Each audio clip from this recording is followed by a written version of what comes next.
She grabs the spirit by the shoulders and asks if he knows who grew the tree. But the spirit only bows its head a little depressedly and waves its head.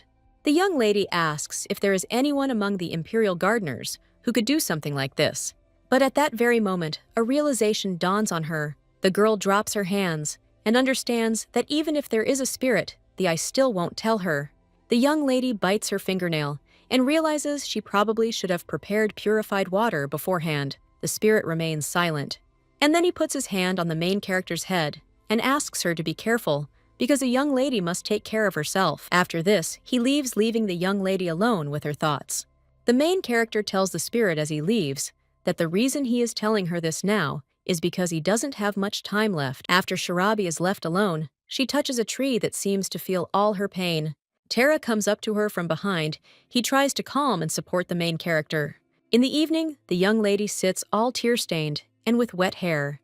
The guy combs her hair and asks him to listen because the girl will have a splitting headache later, so she should stop crying. But the main game only makes me scream at him to shut up. But suddenly, her gaze falls on the basket standing on the table behind them.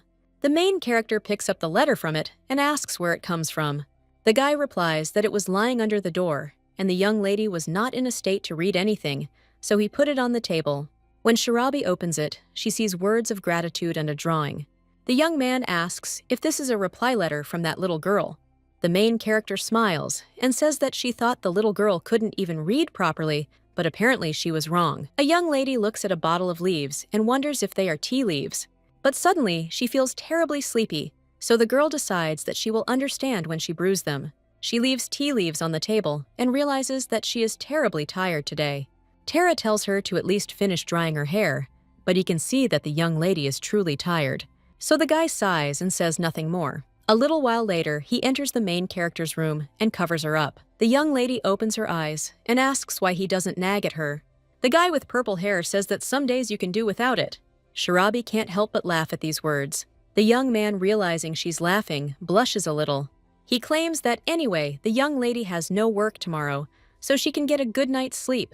Then he turns to her, wishes her good night and sweet dreams.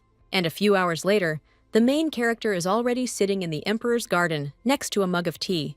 Shirabi was summoned to the imperial palace, where she met with the crown prince. The young lady, all sleepy, asks why his highness called her. He casually says that he doesn't know, and then asks if he really needs a reason to call her to him. The main character says she thinks a reason is needed, but then she realizes she's just a simpleton, and the crown prince is sitting before her. So the lady with pink hair corrects herself and says that she meant that she wished there was a reason. The ruby-haired guy crosses his legs and says that the girl doesn't know how to hide her emotions, but it doesn't matter because he likes her privacy. The crown prince says that now that he has seen her withering gaze, he can say that he called her for 2 reasons. The first concerns the preparations for the founding festival, as the young lady needs to decide on a concept, and he is interested in how much progress has been made in recent days, but the young lady seems hurt by these words. The prince continues and says that since he spent a significant amount of money on this, he has the right to receive a report on the work done. The main character says that it is, but dragging a man out of bed is a bit much. The red-haired young man says that he is a busy man and that the one who received the money must adapt to his employer's schedule. The young lady understands that this cannot be argued with, so she turns to the servant and whispers to Togo to rescue her from there, under the pretext of urgent work. Well, when the girl realizes that this won't work, she admits that she hasn't even started doing anything, but be that as it may, in a week, everything will definitely be ready, because the plants will be grown in a not entirely conventional way. The crown prince folds his arms and says that is also true, and Shirabi asks if she can now hear the second reason why he summoned her. The prince smiles and looks away. He claims that, as he said earlier, he is a busy man, but he doesn't even have time to visit the mansion on the hillside that the girl brought to life. So he tried to console his heart by looking at Shirabi instead. After all, she's so similar to those pink trees. The guy folds his arms and says that, after they started talking, he started preparing for the festival in honor of the country's founding. Then something else interested him. After that, the guy asks what the limit of her abilities is. The young lady looks at him and thinks that she has never given other people clear explanations about her abilities. Whether it was the power of the earth or the power of water, the people who made deals with her could only speculate, but no one knew the exact answer to this question. But this man is convinced that she grows plants using her abilities. Therefore, the main character only asks if he orders her to tell about his skills. The guy bangs on the table and insists that everything is not like that at all, and he was just asking. Then the main character says that in that case, she won't say anything, because who would just share such information? She looks at him with some disdain and claims that it is not fair if they do not trust each other 100%. Everyone in this world is born with different abilities, but it is difficult to pinpoint what powers a particular person has. This is because all people with abilities are in no hurry to reveal their skills and limits. There are many reasons for keeping them secret, and of course, the most important one is your own safety. All skills have their weaknesses, and revealing your abilities is the same as revealing your vulnerabilities. That's why, in this world, there are unspoken rules about not delving too deeply into the abilities of others. When people tell someone about their abilities, it means they trust that person completely. Then the Prince of Heritage simply says the word eyes, but the main character doesn't understand what he's talking about and asks about it. But the guy only adds that this is his ability. If he wants, he can see the entire capital from there, right to its outskirts. The main character is a little shocked by this, because how can a person who is the crown prince reveal his abilities so easily? Besides, the imperial palace itself is terribly huge, but how capable do you have to be to see the entire capital from there? The main character thinks about all this a little. She then turns to the crown prince and claims that her ability is that she can talk to plants. The girl constantly developed it, so the range of possibilities in various nuances expanded significantly. The ruby-haired young man asks what these nuances are and asks for an example, but at that very moment, a maid bursts into the garden. She is completely out of breath and apologizes for interrupting the conversation, but an emergency has arisen. The main character turns around and asks what happened. The maid whispers everything to the servant. Then he comes to the table and asks Shirabi to listen calmly because she is in her shop. At this time, the crown prince uses his ability and sees that the shop is completely engulfed in flames. Therefore, before the servant has time to finish, he says that there was a fire there. At this moment, the main character feels empty inside her legs, feel like cotton wool, so the girl falls to the floor. The crown prince runs up to her and asks Shirabi to calm down and come to her senses. After this, the ruby-haired youth claims that he will send knights there immediately. But at this time, Terra appears in the air. He takes the main character in his arms and disappears with her. The crown prince realizes that it was definitely Terra just now. The guy is trying his best to get to the shop as quickly as possible. The ruby-haired boy thinks for a moment, realizing that the guy was next to this child. At this time, the main character and Terra are trying to make their way through the crowd. When they finally approach the burning building, the young lady looks at him in horror. People are trying to put out the fire with water. Someone is shouting for more water. The young lady hears the cries of all the spirits. They desperately ask Shirabi for salvation. The main character immediately pushes Terra away. The young man simply asks her to wait, but Shirabi is already running as fast as she can. In her thoughts, she asks the distraction to hold on a little longer because she is already on her way. But suddenly, someone grabs the young lady's arm. The protagonist screams out to be let go. This guy turns out to be that same knight. He says that he can't because it's just hell inside now. He claims that he cannot allow the young lady to fall into eternal sleep. The main character remembers how she died in a past life, and when she woke up, she found herself in this world. She cries out that even if a person dies, he can be reborn. The purple-haired guy doesn't understand what she's talking about. Shirabi, with tears in her eyes, says that spirits have only one life. Then the guy can hear the cries of spirits, and he asks if there are really people left inside. The main character claims that even if the knight tries to stop her after hearing the voices of spirits, he cannot be considered human. After that, she runs straight into the flames. Terra sees this and follows her, the knight biting his lip. But he decides not to remain idle, so he cries out with a request to listen to him and then asks if there are people there who have the power of water. After all, this is not a simple fire, and the shop was set on fire by the power of fire. When the main character goes inside the building, she sees a spirit there. She, horrified, asks Togo to wait and promises that she will stop the fire at any cost. But the spirit claims that he didn't come there for that. He apologizes to Shirabi and says that he's sorry that he didn't give her time to prepare, but he asks her to take care of the others. The spirit places his hand on Shirabi's head and smiles sincerely. He says that if a miracle ever happens, they'll be together again. But he doesn't have time to finish this phrase before the fire burns his soul completely. The main character is in despair. She screams out all sorts of things. After this, he collapses to the ground, trying to collect the remaining particles of spirit.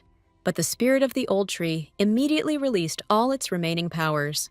The flames were extinguished by soaring beams of light. The flash of color was so enormous that the entire capital saw it. The spirit of the old tree eventually died out, and although the shop was not damaged at all, the garden burned to the ground. The main character can't hold back her tears. Tara, seeing this, feels all the pain. He approaches Sharabi and hugs her, but suddenly a drop of magical power falls to the floor. This power spreads throughout the garden, bringing all the plants to life. Then the knights run into the garden and ask where Sharabi is, and when the knight with purple hair sees her, he asks if she is okay. But in front of them, they see a beautiful picture of Tara and Sharabi hugging and a green garden around them. One of the people claims that he used to think that the girl gardener was an ordinary child who was characterized by impatience. But now that he has seen something like this, he wonders if she is the goddess of the forest herself. A few days later, the purple-haired boy claims that the one who started the fire was targeting Sharabi. The young lady says it looks like it, and she even has an idea who could have done it, although this is just speculation.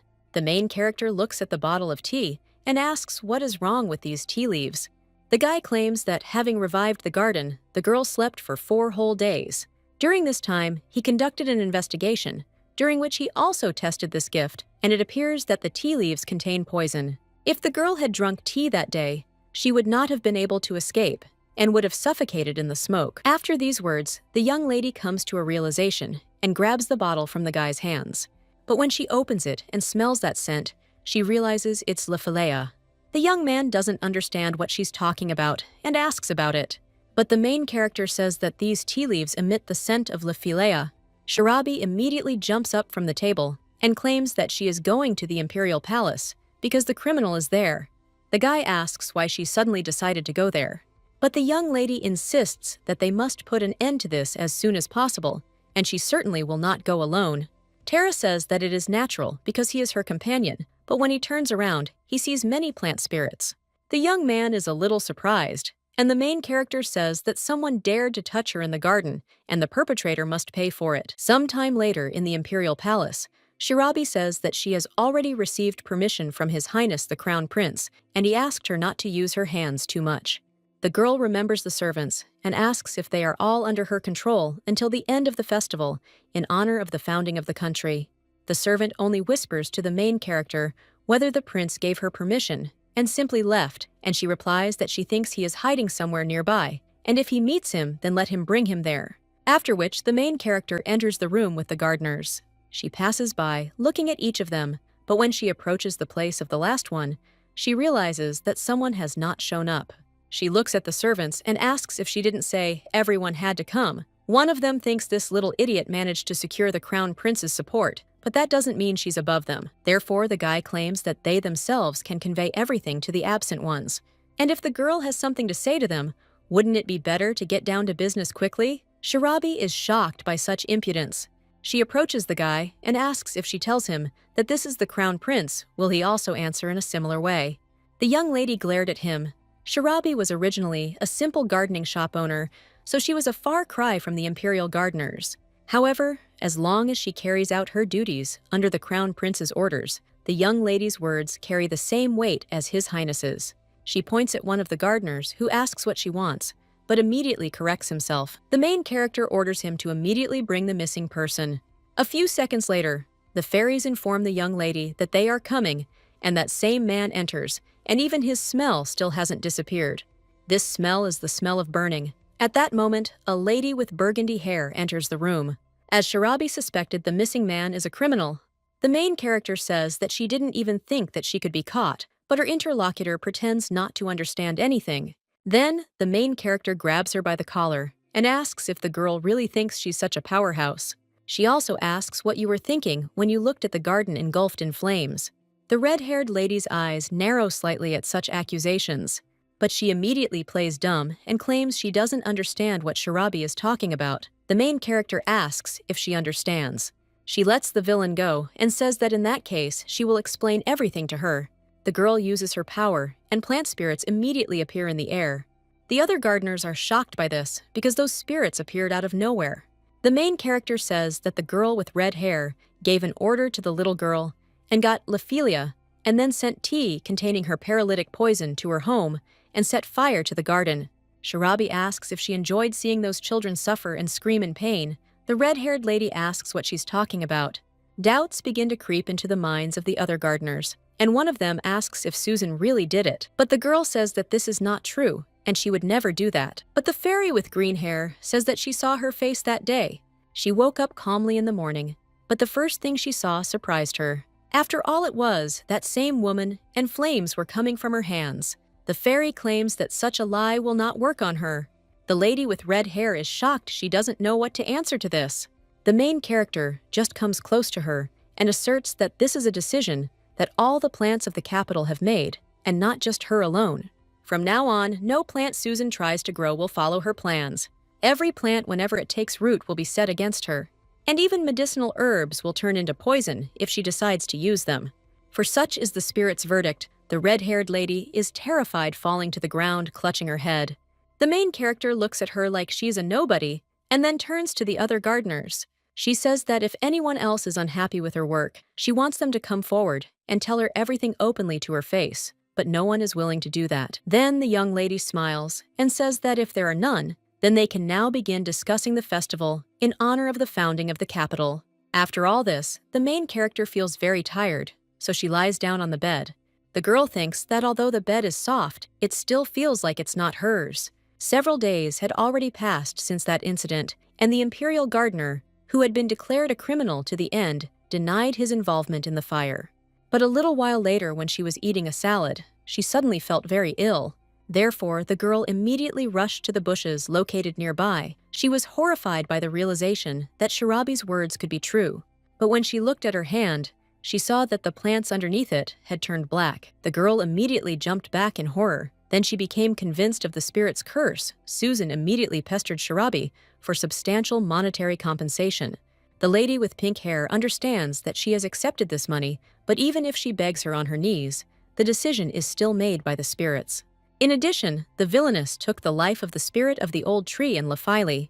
So the young lady just turns around and wonders if this is her concern. But either way, it will be a great experience. The young lady tosses and turns in bed, thinking that although this situation arose because of the renovation of her shop in the end, she got the chance to stay for a while at the imperial palace.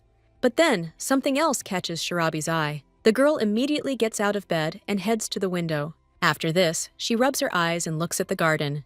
Then the girl goes down into it. She thinks that she definitely felt a strange energy there, so the young lady wonders if it was a spirit.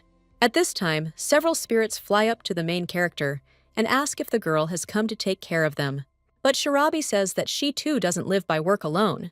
Then the young lady turns around and continues her search. One of the trees asks her if she's looking for something, and then asks if she wants to climb it and look down. The main character realizes that maybe this is what she should do, and after that she climbs that tree. But when the young lady reaches the top, her dress gets caught on a branch. This causes the young lady to lose her balance and fall backwards. She is afraid that she will fall, so she closes her eyes. But when she opens them, she sees what's in the knight's hands. The guy asks if she's okay, and the main character looks at him confused. But then he realizes that it will open and claims that he is completely fine. She jumps out of his arms and brushes the dust off her dress. The purple-haired boy looks at her and remembers all the events that happened in the garden. He asks if Sharabi is better, and the main character asks what he is talking about. He also replies that he is talking about the incident with the garden, and that her shop was also badly damaged by the fire. The main character says that fortunately, the fire did not penetrate the interior of the store, and she has already begun repairs using the compensation she received. But then she frowns a little and says that thanks to His Highness's generosity, she was able to stay for a while at the imperial palace. She remembers how the ruby-haired guy said that until the store was renovated, Sharabi didn't know where to stay. He turned to Glem and told him to order everything to be prepared, while the servant obeyed his master. The young lady asked him what he was talking about, and whether he would like to hear her opinion on the matter. But His Highness only asked whether it should concern him. The lady with pink hair was shocked by such words. They even left her in a stupor. But then the main character becomes furious and screams that even if the imperial family lives happily, to some extent not listening to anyone's opinion, they can't be so deaf. The main character is almost seething with anger when she recalls these events. But she sighs and tells the knight that, in any case, everything is fine now. She claims that the birth and disappearance of spirits is a kind of providence of nature. The knight asks if she means that when a tree dies, it is like the death of a person. The young lady sees a fairy on his shoulders and says that she thinks everything is exactly like that, but perhaps such an incident is even much more serious than the passing of people from life. The guy gets down on one knee and takes the main character's hand in his. He tells Sharabi, with a smile on his face, that he is still waiting. He claims that he is talking about the answer regarding the festival, but a moment later he rises and says he is glad to see that the young lady is all right, and then bids her farewell and leaves. The fairies surround the protagonist, asking if this is the man Sharabi likes, and if he is her lover. The young lady cries out that everything is wrong, and then she turns around and says that she must find what she was looking for. One of the fairies asks what the girl is looking for, and she tells the main character that she felt a strange energy, and it seems to belong to a spirit. But for some reason, the aura is somehow dark and unnatural. A pair of fairies exchange glances. They then turn to Sharabi and say that it may be a spirit that devours people's souls. The fairy claims that one day a high-ranking man living there touched that tree and has been lying unconscious ever since. The fairy also heard that the crown prince, who is very kind to the ladies, comes every day with his hair to look at the face of his younger brother. The main character says that it turns out that the prince was the victim and asks when this happened. One of the fairies claims it happened about a month ago, and he should have died on the west, but apparently thanks to his ability, he managed to survive. He separated his soul from his body and escaped to avoid being caught and eaten. The main character is shocked by these words. Now she understands that the spirit of the old tree gave her advice about this very story. The young lady doesn't understand what to do or where to find the tree. She continues on her way and thinks about what she should do. But suddenly, she hits someone head-on and then falls to the ground. When she looks up, she sees the crown prince. The ruby-haired boy asks what she's doing alone in such a place. Sharabi greets his highness, and he says that it seems the girl was looking for something. The young lady immediately jumps up and asks what he's talking about, but then says she was trying to find inspiration for the country's founding festival because they need some unique decoration ideas. The prince just laughs. He says that he didn't know that the young lady had enough motivation to voluntarily work overtime and without additional pay. The young lady realizes that she has been found out about this and decides to tell the truth. She says that she feels some strange energy nearby. His Highness approaches her and asks what this strange energy is. He grabs the main character by the hand and asks if she has discovered something or if it is just her intuition. But suddenly, the boy's gaze falls on something else. The crown prince is surprised because now he can see fairies. One of them flies up to him and claims that it looks like this man can see them now. The main character says that His Highness is now confronted by the spirits of the vegetation surrounding him. The ruby-haired boy remembers the main character talking about her ability. He lets go of her hand. And then she says that she had said earlier that she could hear the voices of plants, but now the ability has become stronger, and she has become capable of doing even such things. He says the girl's ability is closer to shamanism than to gardening. A shaman is someone who can communicate with spirits. The crown prince thinks about something and then turns to Sharabi. He tells her to follow him because they need to go somewhere. As they walk deeper into the forest, the pink-haired lady asks where they're going, and His Highness states that they are heading to the garden. The main character is confused and does not understand why she feels something more than just the energy of other spirits. She looks at His Highness and remembers the dark energy. So the girl grabs the crown prince by the hand and tells him to wait. When the guy turns around, the young lady asks if it is ahead, and if that's the case, then she'll go on alone. The ruby-haired boy asks why, and the young lady points out that if he goes to take it off, his body will be in danger. She says she senses the presence of something dark and ominously distorted ahead, but if it's a spirit, she can study its state. His Highness stops. He thinks whether he should do this. The ruby-haired boy ruffles his hair a little, and then deciding to say that he would look after her from there. When the main character enters the territory of that garden, she realizes that it is very quiet there, and this seems strange to her because she hardly hears the voices of other spirits. The young lady feels uneasy about this. She turns around, but suddenly hears someone's voice. It turns out to be Tara. He tells the young lady not to go any further. The main character asks why he is there and whether he hasn't read the book, but the guy just approaches Sharabi and says that he should ask her what she forgot there. My girlfriend didn't return for a long time, and he went to look for her. because he thought that she was lost. The main character says that she is not lost at all, and in any case, he should also stay away from that place. After all, the tree that is in front exudes quite a strong resentment, so she is gathering. But the main character doesn't have time to finish speaking before the guy immediately stands in front of her. He tells the girl not to go there because it's dangerous, but the pink-haired lady only asks how he knew there was danger there. After this, the young man only brings her to the palace. The main character turns around and realizes there's no one there. After that, they approach the doors and Tara opens them.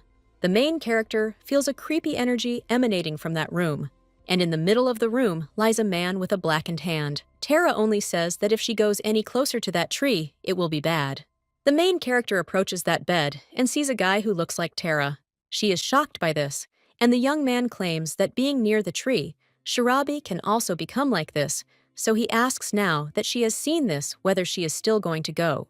He claims that although the girl is a talented gardener, it is unlikely that anything can be done about this problem. After that silence falls between them, the young man looks at Shirabi. He puts his hand on his forehead and says that he was going to tell her everything one day, but the main character only claims that it was him. She says he was that ignorant prince.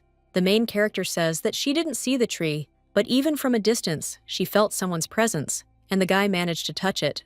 The young man asks if she is surprised, but Shirabi asks what he is talking about. Then the guy asks if she feels deceived because the main character does not let him finish saying that he is a prince and asks if he is talking about the fact that he hid it from her. The guy looks away. The main character says she doesn't like making her life difficult. She asks if the guy ever tried to hurt her because she doesn't remember anything like that. Then she asks what problems there might be. The girl says it's a little different from other perfumes, but she just thought there must be a reason for that. The guy says that it works even after knowing everything, but Shirabi interrupts him and says that now that she knows this, she finds the situation a little strange. After all, even if someone is cursed by a tree for some reason, that person usually turns to a healer, not a gardener. The guy just hangs his head. The main character turns to him and smiles, and then asks where this tree is. The guy goes to the window and opens the curtains. Then the main character can see that dark energy. When the girl looks closely, she sees a spirit there radiating dark energy. The main character is shocked by what she sees. The spirit woman flies closer to her. She says someone has come again, and then she asks if this is another stupid ability user. The main character looks at her and claims that the girl is not a spirit. The woman approaches her and asks if she sees it, but says that whether she is a spirit or a demon is of no concern to the young lady, because the girl will die soon anyway. The woman claims she went out today to greet a guest, and as soon as she's finished with the prince, he'll do the same to her. The main character grits her teeth, and then he turns to Tara and says that everyone needs to be warned of the danger because this demoness is apparently determined to lure more people and steal their souls. Then the two of them leave the building, and the main character sighs. But when she looks up, she sees the crown prince. The girl realizes that if she thinks about it, Tara is a prince. It turns out that they are siblings, and now she understands why they seemed so similar. The main character tells His Highness the Crown Prince that she is inside, but he doesn't let her finish and asks if she saw Tara there. The young man is shocked by this. He touches the main character and approaches his brother. And then he asks how he found out. The Crown Prince claims he learned he was being charade when a fire broke out in her gardening shop. And perhaps Tara's meeting with her was inevitable. The red-haired boy is silent for a moment, and then he turns to Shirabi. When the main character comes unstuck, the prince asks if she can deal with this problem. The young lady remembers Tara lying on the bed and says that there is a chance. Then the crown prince sighs and tells her to name her price. He claims that he will pay whatever she says, but the main character says that she will not take the money. The purple-haired boy is in shock, and the main character says that she simply cannot allow her friend to die. And even if His Highness ordered her to take on this matter, she would still do it. The lady with pink hair says with a smile on her face that she doesn't need anything. Well, then she realizes something and says that she can't solve this problem right now, and it will take some time, so His Highness should wait until after the founding festival. The young lady also asks if she can use the library of the Imperial Palace. A little while later, Shirabi is sitting with a book. Her head feels like it's about to split in two, after which the girl lies down on the table and says that it is as if she is taking a math exam again. Tara puts down her mug of tea and says she should get some rest. But the young lady just jumps up and asks who she is trying so hard for, and then asks if he has forgotten. But then the girl remembers that he is a prince and addresses him as you. The guy just smiles and tells her to just talk to him like before, because she even communicates quite freely with his brother. The main character remembers how she said that, if she thinks about it, how can she now treat him so disrespectfully? Well, the guy replied that if it was an unimportant official meeting, then he didn't care at all. After that, they both looked at the crown prince. He asks why they are staring at him and whether he is their main villain. And after that, he says that the young man can do whatever he wants and asks if the guy isn't her best friend. Now the young man says that his brother said so. Then, he turns to the main character and asks if she dug up anything, but the young lady replies that she didn't. She claims that the matter cannot be done without shamanism, and she is going to ask a shaman about it. The young man asks if she is going to do it, and the main character replies that she is. Shirabi says that among her friends, there is a shaman who has made a contract with the spirit of water. Abilities like hers are rare, and perhaps the guy has even heard her name, because she is from the Zelban Empire. Tara approaches the young lady and asks if she is talking about Yuvlin.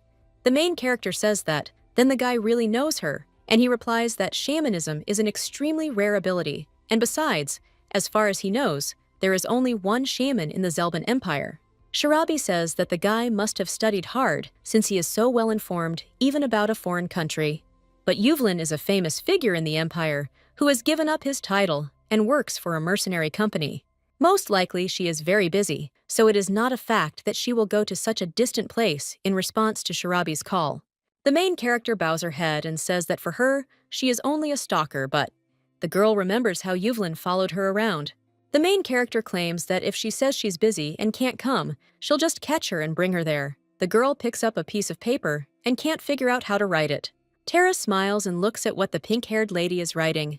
But when he reads what she wrote, he's shocked. He reads that she wrote hi, and that she had business with Zelban, and then wrote that if she said she was busy, she'd be dead. After writing the sheet, Shirabi gets up and thinks about whether she should prepare purified water before Yerban arrives, and the young man still looks in shock at the ink-stained sheet. But the main character comes up to him from behind and pats him on the back, and then leaves. When she leaves the room, the young man sighs and puts his hand on his back, and then he blushes because Shirabi's hand was there a little while ago. A few days later, the main character is already heading somewhere with a basket full of jars. But someone comes up to her and takes it from her hands. It turns out to be the same knight with purple hair. He asks what all this is and where the young lady is going with it. After this, as they walk along the road, the main character replies that this is purified water and she is going to take it to the imperial palace. The knight asks what purified water is, and the main character replies that he can think of it as an additive that one specific tree needs. The guy says that the girl must have received some order from His Highness, and then he asks if preparations for the festival to commemorate the country's founding are going well. The main character reminisces about that festival, and then a memory comes into her head that the knight asked her to go with him. The lady with pink hair says that in general, but the guy interrupts her and says that he is not going to rush the young lady with an answer so she can calmly make any decision. And when the young man raises his head and sees that they have arrived, he puts the basket with jars on the floor. And he tells the main character that he will go and then wishes her a good day. Tara watches the guy leave his eyes narrow slightly as he looks at him. The main character ponders and says it's a bit strange after all that person is Kael. Tara asks what's wrong with him, and the main character replies that he is obviously human, although she suddenly felt some very familiar energy. The guy asks if this is familiar energy, and the young lady replies that it is. They met only recently, but for some reason, she feels as if she's encountered similar energy before. The young man feels the dark energy, and suddenly the realization comes to him, so the guy says that now, what is much more important is that the place she is heading to is this. The main character compliments his speech, and says that everything is correct, and this is his palace. When the main character enters this territory, she opens a bottle of purified water, and this allows the dark energy to be trapped in the jar. Tara is shocked by this. He says that these bottles contain purified water. The main character opens another one and says, an eye for an eye, a tooth for a tooth. She places these jars everywhere to clear the area of poison. And this energy even surrounds the dark tree. The main character watches what's going on there. And the woman made of wood apparently cannot get beyond the boundaries of that energy. The main character says that although the problem will not be solved completely, it will allow them to buy a little time. And the catch is that they are now in the imperial palace. The young man asks what's wrong with the imperial palace. The heroine replies that the spirit of that rotten tree is quite powerful and might be able to attack them in other ways. There are so many opportunities for this here. The guy asks what these other methods are and asks her to give an example. But the young lady puts her finger to her mouth and suggests that the guy quickly return back because for some time, this purified water will act as a barrier. And during this time, the young lady would like people not to approach this place. She leaves and hopes that she can prevent any unnecessary fuss from occurring. The spirit from the rotten tree is trying to get out of the barrier at this time. But when she touches him, her fingers immediately turn black. The spirit of this rotten tree curses the main character and says that she is a damn gardener. The woman asks if she thinks her sweet tricks will have any effect because the woman has many more aces up her sleeve than she thinks. At this moment, a small white mouse runs past. The brunette sees this and sends dark energy at the animal. When the mouse senses it, its eyes turn red. The animal sniffs something and then runs away. Apparently, the woman already has it under control. At this time, the maid calmly walks with a basket of things. She doesn't even suspect that that same mouse is standing behind the door. The young lady continues on her way, and the rodent jumps out at her from behind. Hearing some sounds, the maid turns around. When she looks at them, she sees a rat. She drops the basket of things and screams, but then the door behind her opens, and the white shirt flies away. The maid looks at it in shock, and then she tries to get it, but no matter how hard she stretches, she can't. So a little while later, she comes out with a lamp. The girl wanders around the garden and wonders what the hell is going on. The young lady thinks how unlucky she is, but then she sees a shirt lying in the grass. But when he tries to lift it, he sees a bottle with dark energy. The girl picks it up and thinks about what it is and where that bottle could have come from. At this time, the same rat is watching her, and a moment later, it jumps on the girl. The maid is very scared of the rodent, so she takes the bottle out of her hands and it breaks into pieces. The rat runs away, and the maid's dress turns out to be all stained with dark energy. After this, the same woman made of rotten wood comes out to her. The maid is very frightened by this and screams. Already in the morning, while the main character is peacefully sleeping, one of the knights knocks on her door and shouts to Sharabi to open the door.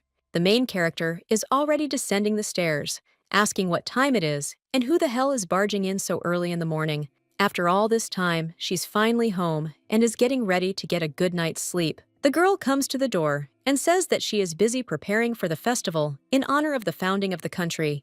She opens the door and says that she will not be taking regular orders for a while.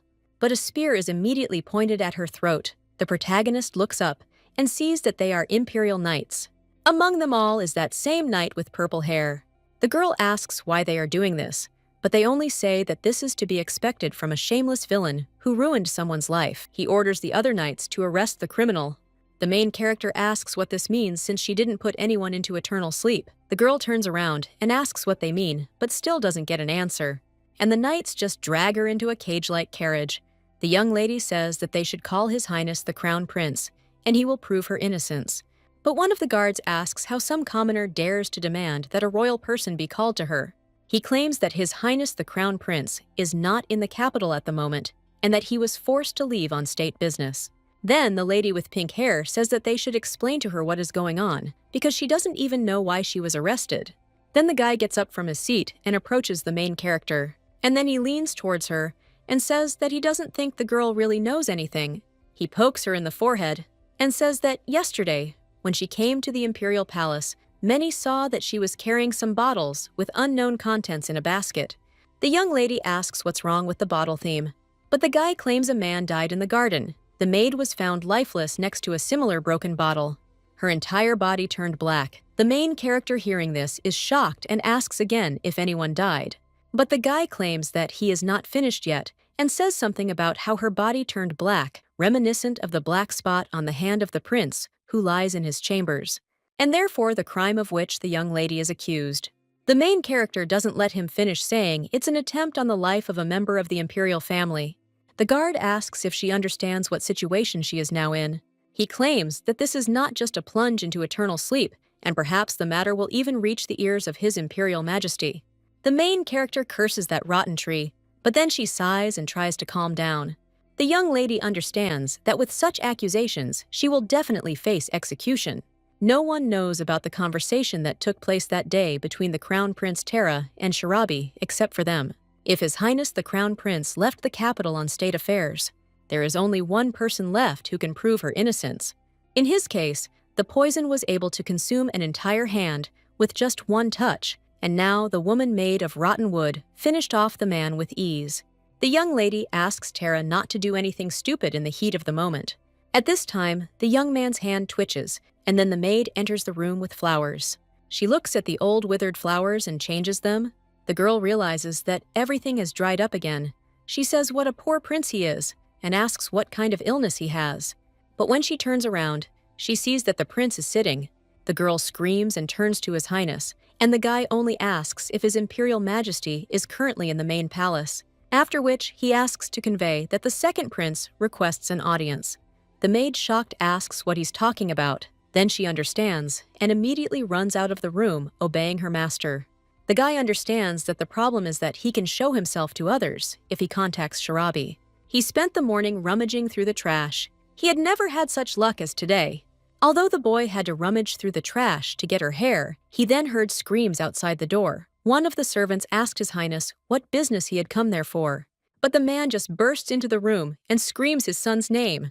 He says he was told that Tara had come to his senses, but what does it all mean? After all, His Highness sees two people in front of him. The boy just falls to his knees and asks his father to order everyone to leave because he needs to say something. And the conversation will concern a girl who was unjustly locked up in prison. The emperor sits down on a chair and says that in general, to summarize what his son just said, that girl named Sharabi came to the imperial palace solely to help him, and she is absolutely not to blame. Tara says that's exactly it, and His Highness says he still has many questions since his son lost consciousness and can't come to. So he asks who would even believe the testimony a guy gave in such a state. Tara tries to say something, but His Highness the Emperor says that is enough. He claims that he does not think that his son lied, and he is not going to be happy about the guy pestering him like that. Perhaps this is the result of the unfolding of abilities that the boy had initially. His Highness says that he has understood what he wants from him and states that he will order the release of that child Sharabi. However, it will take at least 2 or 3 days to find any pretext for such a decision. His Highness says he will go along with it, but Tara must keep them in mind when it's all over. Then, he will have to give an explanation that will convince everyone. The Emperor asks if he understands him. The prince bows and says that yes, he will certainly do the same. 2 days later, quite a few scientists had already gathered at the crime scene. The knights told their colleague that the crime scene examination was complete and he could entrust the remaining work to them, and the guy replied that he would then go to the suspect. When he opened the doors to the dark basement, he began to walk up the stairs. But the blue-haired boy curses that place because every time he goes down there, it chills him to the bone. When the guy approaches the cage with the main character, he takes out the keys. The young lady looks at him and wonders what awaits her. The knight tells her to go out because this is His Majesty's order. After a little while, the main character is already free. She is breathing a little heavily. Tara approaches the girl and asks what about resting first and then starting to work. But the young lady only asks if she has time for this now. She says she was jailed for 2 days, so she lost all the time she had allotted for preparing for the festival, and yet she was paid 1,000 gold coins for this work. And His Highness the Crown Prince will also return soon, so the young lady continues her work. The boy wants to object. However, the main character says that she doesn't want to hear any buts. And besides, the girl turns around and points at the other gardeners. She claims that the company keeps staring at her with its evil eyes. One of the girls approaches her and asks if Miss Sharabi is really in her right mind.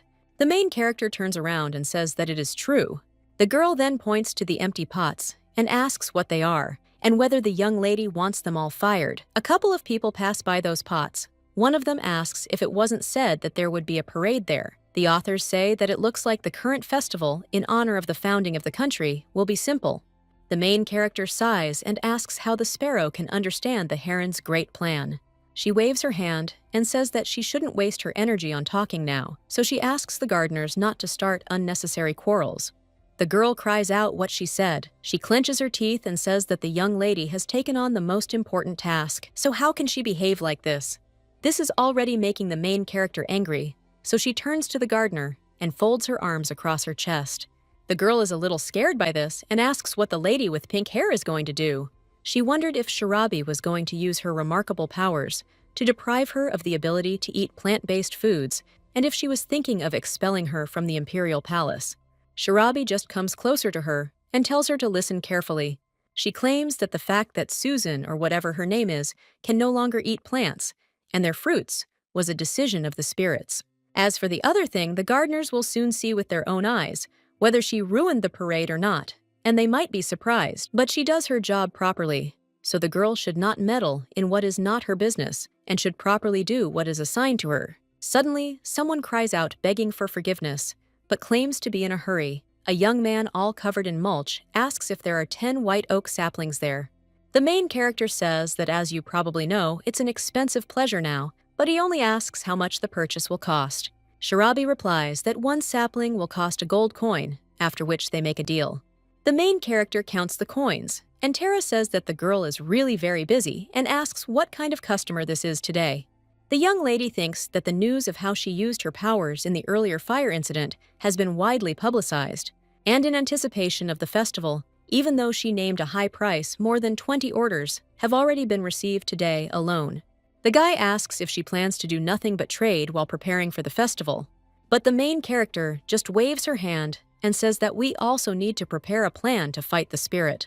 She sighs and says that she has a ton of work to do, and she doesn't even know how she'll manage to do it all. Some time ago, the Crown Prince summoned the main character. He asked if there was still no progress in preparations for the festival. The girl just smiles a little puzzled because she has nothing to answer. And the guy stands up at the table and says that even though the young lady is Tara's friend, he can't trust her just because of that. The main character says that this is how the conversation with the employer went, who gave her a scolding for nothing. But suddenly, Shirabi starts coughing, and the purple-haired boy asks if she's okay, but the main character tells him that everything is fine. Then one of the gardeners comes up to them and tells Miss Shirabi that they have finished all the preparations as she requested. They placed pots of sprouts along the entire street. Now the young lady realizes that the final touch remains, so she decides to invest a little strength. The girl uses her ability. She calls the plants to hear her voice and grow. The young lady tells them to open their buds for those who are waiting for it and to decorate this holiday with the glow of gold. The main character continues this ritual, and the entire street is covered with flowers. The gardeners are shocked by this and are simply speechless. People are also surprised because the flowers bloomed in the blink of an eye. But Tara is worried about Shirabi. He asks if she has used up too much power. However, the main character only descends to the floor. She puts her power into one stream. And a moment later, people at the festival can see something that looks like fireworks. After this, flowers begin to fall all over the area. Even the gardeners are shocked by this. The main character breathes heavily and says that she did as she should. The young lady feels a little unwell and continues to say that she did her job properly. But then she collapses to the floor because she has used up too much strength. A purple-haired boy approaches Shirabi, shouting her name. He places her head on his lap, and then he puts his hand on her forehead, after which the guy removes his hand and says in horror that the girl is all on fire. And if you think about it, she hasn't given her answer about the festival yet. The main character's eyes are swimming, and one of the knights cries out that the parade is about to begin. Tara looks at the young lady with concern and tells her not to worry. He brushes away her hair and claims that he will take her to her room, so he asks her not to overexert herself and to rest well. That same evening, sitting near the window, they watch the fireworks together. Tara seems very happy because he can finally spend time with Shirabi. The main character also smiles sincerely and asks him how the trees are. The guy claims that it is very beautiful, so much so that he wants to remember this moment forever. One of the leaves falls into his hand, and the young man says that one day the festival will end and the flowers and trees will wither. He asks if Shirabi is not sad, but the young lady says that's not the case at all. She looks out the window and says she's glad the spirits are happy. The young man looks at the main character and addresses her, after which he puts his hand on her shoulder and pulls the girl closer to him. Then he leans towards her, and the main character realizes what is happening. She looks at the guy and thinks that this atmosphere is a little strange. The young man merely leans toward her and kisses her forehead. This leaves the young lady in complete shock. She doesn't understand whether they are from Tara. But suddenly, she wakes up in her bed, she breathes heavily and gets up. The young lady realizes that it was a dream. She sits on the bed and puts her hand on her head. But at that moment, the door to the young lady's room opens. It turns out to be a young man with purple hair. The guy asks if she is awake yet, and then puts a tray of porridge on the dresser. He puts his hand to the young lady's forehead and then says that although she has taken the medicine, her forehead is still hot. The main character asks what kind of medicine this is and why she needs it. Tara replies that she fainted due to illness, and then asks if she remembers it. The guy claims that this was to be expected, since she spent 2 days in a dungeon where there was clearly no heating and completely forgot about her health because of the festival. He claims that the young lady used too much magic yesterday, but Shirabi waves her hand and says that she doesn't mean that, and then asks where the guy got the medicine from. He also claims that garden spirits like to live near medicinal plants. And then he went to see his mentor. Suddenly, the main character remembers something very important. She crumples the blanket in her hands and cries out that she has completely forgotten about the festival, after which he turns to Tara and asks if it is over yet. The boy replies that the festival was simply magnificent and asks if the girl is worried because she still hasn't given her answer. The young lady exclaims that of course she is, since the job required at least 1,000 gold pieces. But then the main character feels a little ill and falls face down on the bed.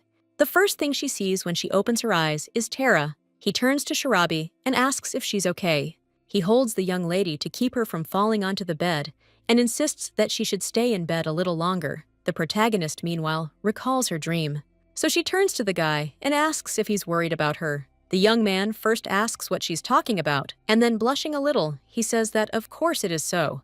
Well, suddenly they hear someone's voice when the main character looks out the window. Then she sees her friend there and says she seems to have disturbed the guys. Shirabi asks if it's Yuvlin, but the girl only turns back to the window and asks for forgiveness, and then tells them to continue, and she perhaps will go outside. These words make the main characters instantly turn red as tomatoes.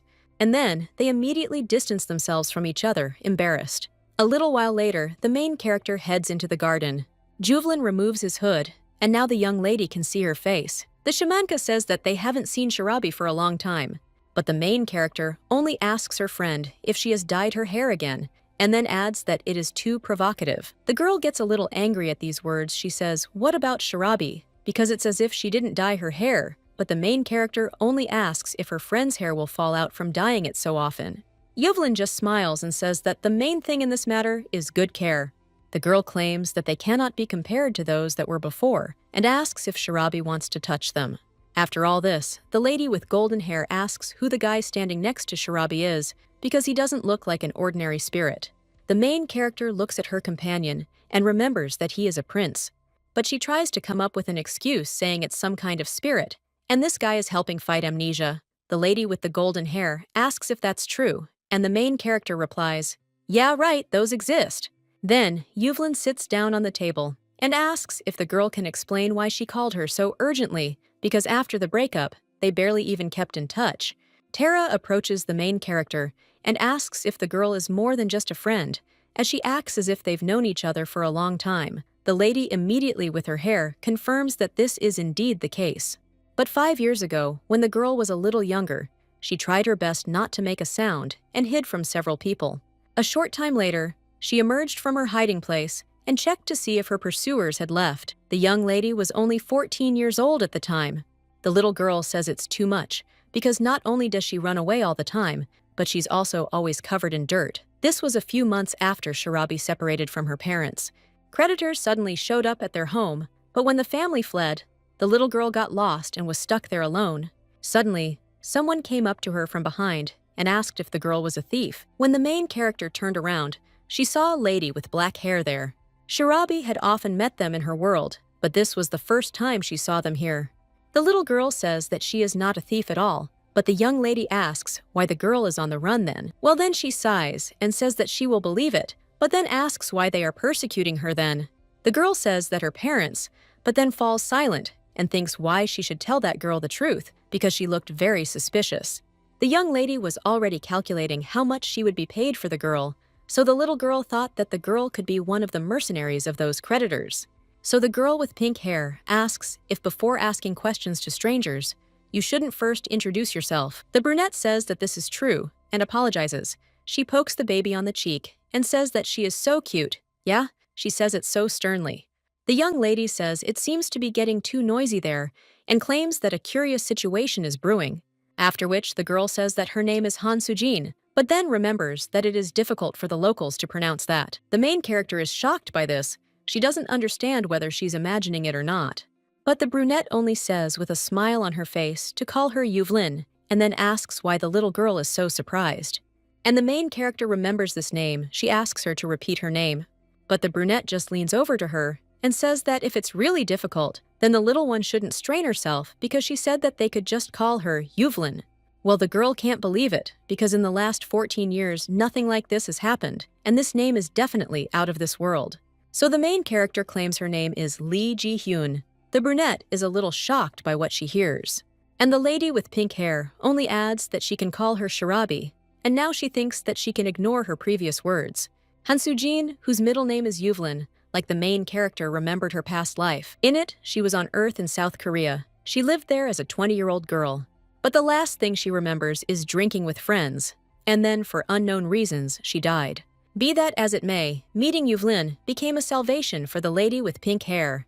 She chatted with her while chewing bread. The little girl said that's how her friend died while drinking beer. And the brunette replied that she was always just awful when she was drunk. Well, then she asks, what about her? And the main character claims that when she was walking home from a math exam, a child ran out of some building and pushed her hard. The lady with black hair just laughs and says that it looks like the girl is not very attentive. Natalie just screams who is talking. The brunette gets up and says that when you want to be reborn, fate is usually kind to you, and it is unlikely that Shirabi's destiny is to be caught by creditors. Yuvlin claims that she thought her hair color was left over from her past life. The main character just sighs and says that this is just the way her hair is. But then he turns to the girl and says that since there is such a connection between them, maybe she will take her in, and then asks where she lives. The brunette says she can take her in, so albeit briefly thanks to her, the main character finds a home. True, this shelter had a small drawback, being the headquarters of the Empire's mercenary troops.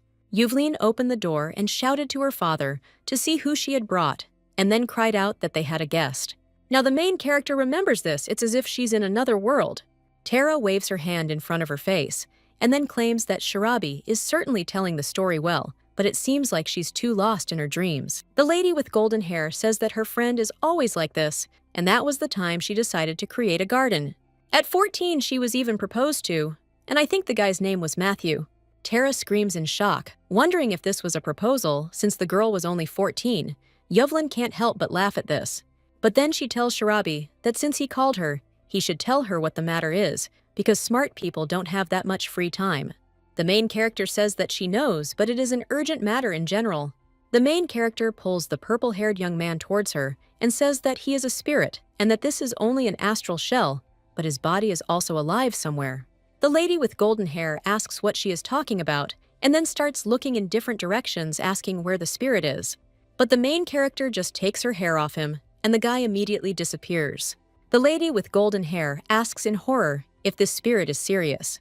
And the main character says that she thinks that he simply lost his living body, and for some reason, he cannot return to it. The girl grabs her friend by the hands and says that this is why she needs her help. But when they come to that very forest, the lady with golden hair says that it is very far away, and she does not feel anything. Then the main character says that she knew it.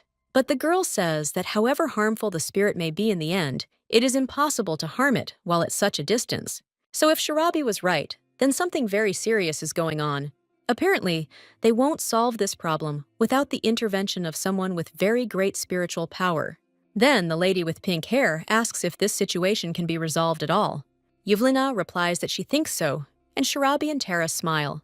But the golden-haired lady interrupts them and says that this is not an easy task, because she heard that the girl had fought that spirit. The main character says that the woman wanted to harm the man, and she should have stopped her. But Shirabi doesn't understand what that means. Then the young lady asks if her friend thought about why the spirit of this rotting tree wanted to harm people so much.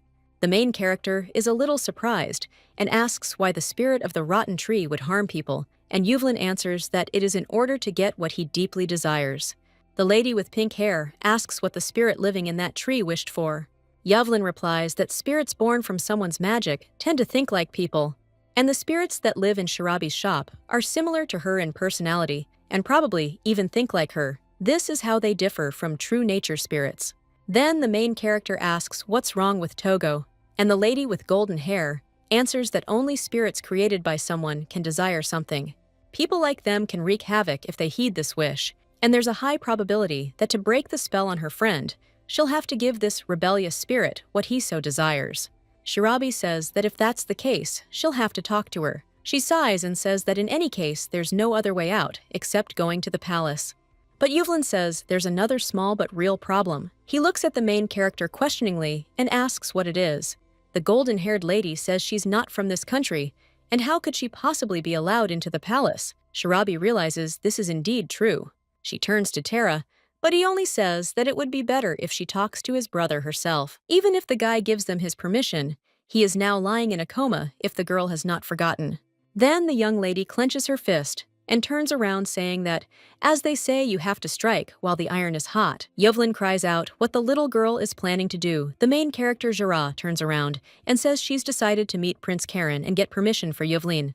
And so, until she returns, she asks that all the plants in the garden be thoroughly watered. Tara sighs and the golden-haired ladies are confused. But the young man merely takes the watering can and hands it to Yuvlin. The girl looks from the watering can to Tara. Meanwhile, the main character screams that she will pay them in full, but if they don't work well, they will be left without dinner. But when the young lady approaches the palace, she encounters Glem. The servant explains that during the festival, His Highness assigned her tasks so she could enter and exit the palace freely. However, now, of course, he can't meet anyone without prior arrangement. The main character, however, says that she really needs it. Then Shirabi gets an idea and asks if she can get him some paper and pen. After which, the young lady begins writing a piece of paper. In it, she writes that she has found someone who can deal with the tree. She is a spirit caster, but came from another country, more precisely, from the Zelban Empire. Shirabi asks if she can enter his palace. The servant watches all this. Afterwards, the protagonist hands the paper to Glam and asks him to convey it to His Highness. The servant extends his hand and asks if it is urgent, since His Highness is a busy man. And the main character says that it is very urgent, and then says that she will go then, because the client is waiting for her. Then Shirabi returns to her home. There Tara and Yuvlin meet her. The girl holds a piece of paper in her hands, and the young man takes the main character's shopping bag and tells her to hurry up. He also asks if she's been to the market. The entire bag is quite heavy. The main character says that she just bought all sorts of things, and then looks at Yuvlin. The lady with golden hair says that this letter is a reply from the palace. She hands it to Shirabi and says that she hasn't opened it yet. The main character reads the letter, and Yuvlin leans over to her and whispers that while the young lady was gone, she spoke with their prince. She points to Tara and says that usually a fire is driven out by a fire, so they can try sending a spirit to a spirit. That same night, they head to the palace. Glam says that as the crown prince said, it is indeed Yuvlin, the mercenary's black song. The main character says that this is precisely why the servant did not have to go with them. But when the lady with golden hair comes closer to the palace, she says that things are much more serious than she thought. Shirabi asks if they can definitely send the spirit there, and Yuvlin says that since he personally has no animosity towards that spirit, she thinks there won't be any problems. The girl stretches out her hand and uses the force drops of water begin to swirl around her hand. And at that moment, the water spirit appears. He bows and tells Yuvlin that they haven't seen each other for a long time. The golden-haired lady asks the spirit if she remembers what she told him last time. He affirms that he does. After which he flies away and says he'll be back soon. The main character watches him go. She's a little surprised and tells her friend that they're only talking about business and that it seems she's having trouble with the perfume being too loud. Yuvlin, however, says it didn't happen right away. People with pink hair think that compared to him in the spirit of nature, they seem like wild animals because they believe in some kind of loneliness.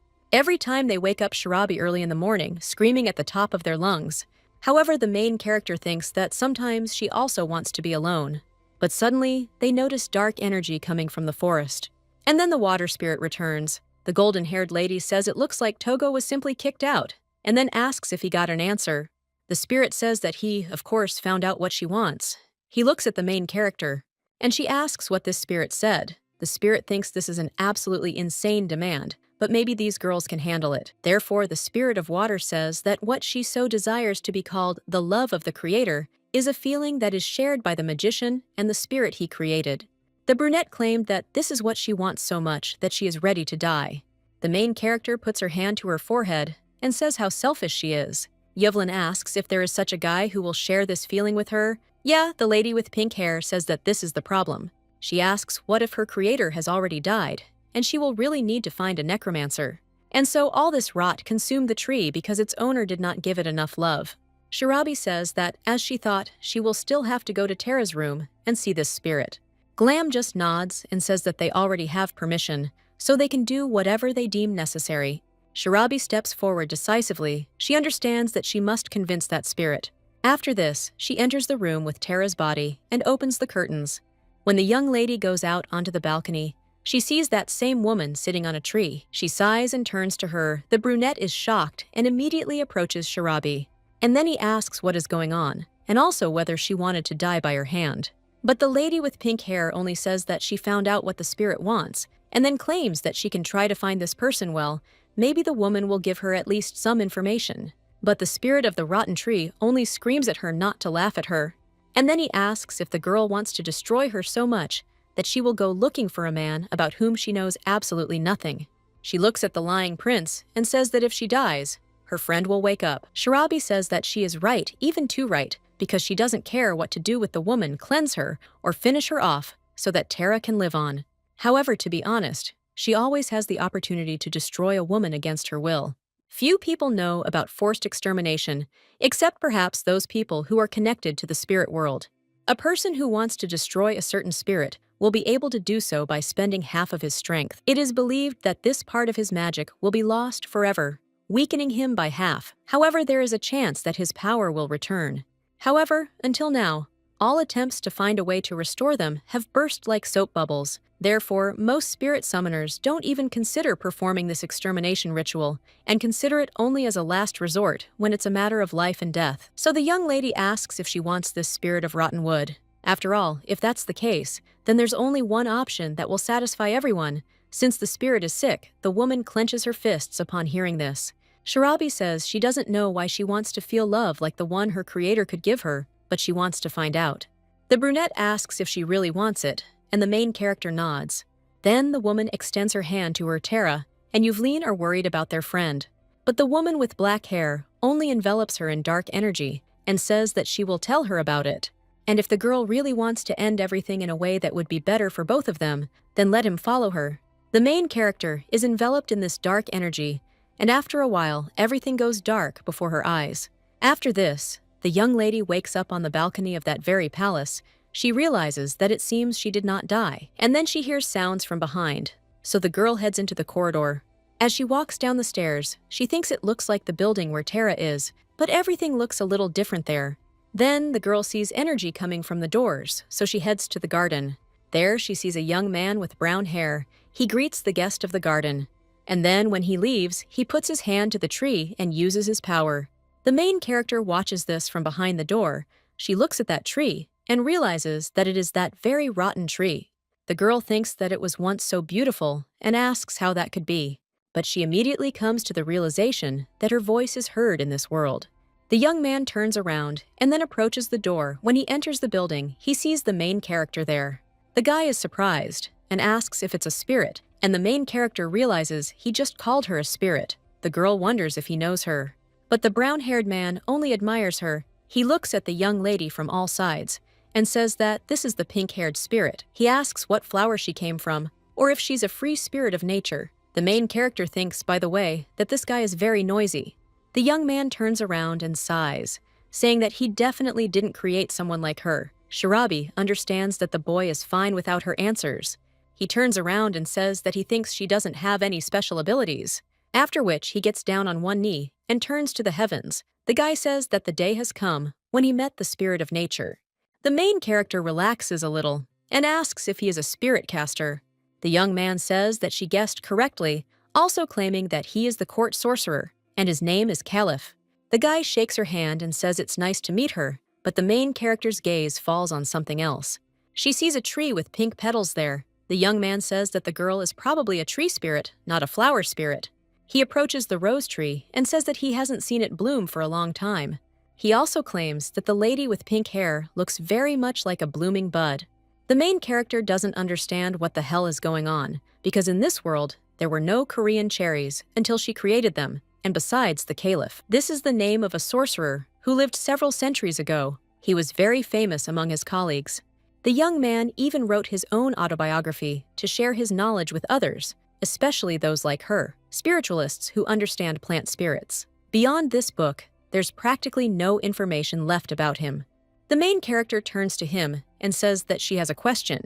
The guy claims that it looks like she was born recently and is interested in a lot of things, but he asks what the girl would like to know. The young lady claims that he said he didn't create her and therefore assumed she was unlikely to have any special power, so she asks what that means.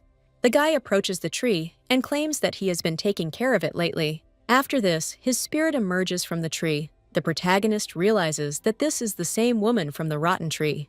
And the guy says that the spirit living in him has two abilities at once.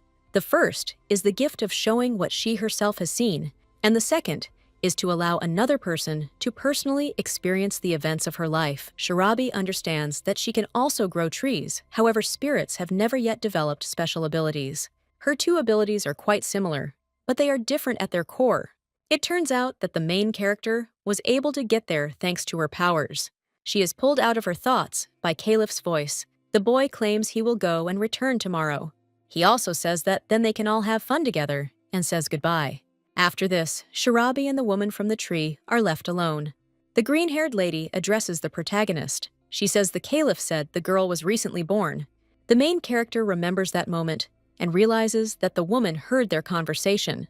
And the spirit of the tree just continues and says that if she suddenly wants to ask something, who can contact her at any time, because now it's spring, so she never sleeps. The lady with green hair looks at the tracks and says that the Caliph also promised to come every day. The main character leans against a tree and yawns. She thinks that she also wants to sleep. Looking at the world through the eyes of spirits, she realized some things. They cannot move far from their tree, and their time flows incomparably faster than human time, but all they can do is simply stay in place. Until someone calls them. When spring comes, the main character wakes up. She stretches out from sleep, but when she turns around, she sees that same lady behind her. She looks very upset. The woman says that the Caliph still hasn't come. The main character asks how long he has been gone and thinks how much time has passed. The green-haired woman asks what she's talking about and whether the girl wasn't waiting for him. The protagonist replies that it was winter and she was sleeping the whole time. But the woman just grabs her hands and asks how this is even possible because she is the spirit of nature. But suddenly, a person approaches them from behind. The woman with green hair turns around, and when she sees him, she immediately smiles and joyfully cries out the name Caliph. And then she immediately runs to him and hugs him. The guy apologizes because he said he promised to visit them more often. The tree spirit says everything is fine because he will come more often from now on. The girl asks if this is true. The main character, looking at him in shock, understands that, from the point of view of the spirit who has lived for hundreds of years, people die too early. The Caliph says he is there today to give them one last gift. The main character, horrified, understands what he is talking about and comes a little closer. The man uses his powers, and various plants immediately sprout in the garden, after which the guy falls down lifeless. The green-haired woman can't hold back her tears. She sobs in despair because the Caliph was the most important person in her life. The protagonist understands her pain. But even after this time continued to pass, unlike other spirits in nature, the one created by the Caliph could not fully come to terms with his death. Two young men were walking through the garden when they noticed a black tree. One of them asked if it was a tree of anger. He approached it closer and said he wouldn't be able to bring it back to life, and that perhaps insects had taken up residence in it and eaten it from the inside. The guy asks if it wouldn't be better to just cut it down without waiting for spring. The other guy agrees, but notices something strange. He tells his friend that his hand has turned black. At first, the blonde doesn't understand what his colleague is talking about, but then he turns around and looks at his hand. But while he is doing this, the spirit of a rotten tree appears behind him. The boys are frightened by this and immediately start running away, but their attempts prove futile. All efforts to get rid of the tree have been unsuccessful. Be it fire or poison, this was the case with every capable person's attempts. The spirit of the rotten tree realized that no one understood how she felt at the loss of her master. Even the brats he raised simply forgot about him. The girl wonders if such a thing is even possible here, and how after losing their master, they can continue to live as if nothing had happened. But one day, she felt someone walking in the garden. She turned around to look, and it turned out to be Prince Terra. The boy was walking through the forest with his servants. The young man claimed that he wanted this palace because he liked the local garden. Glem turns to His Highness and says that it is quite dangerous there.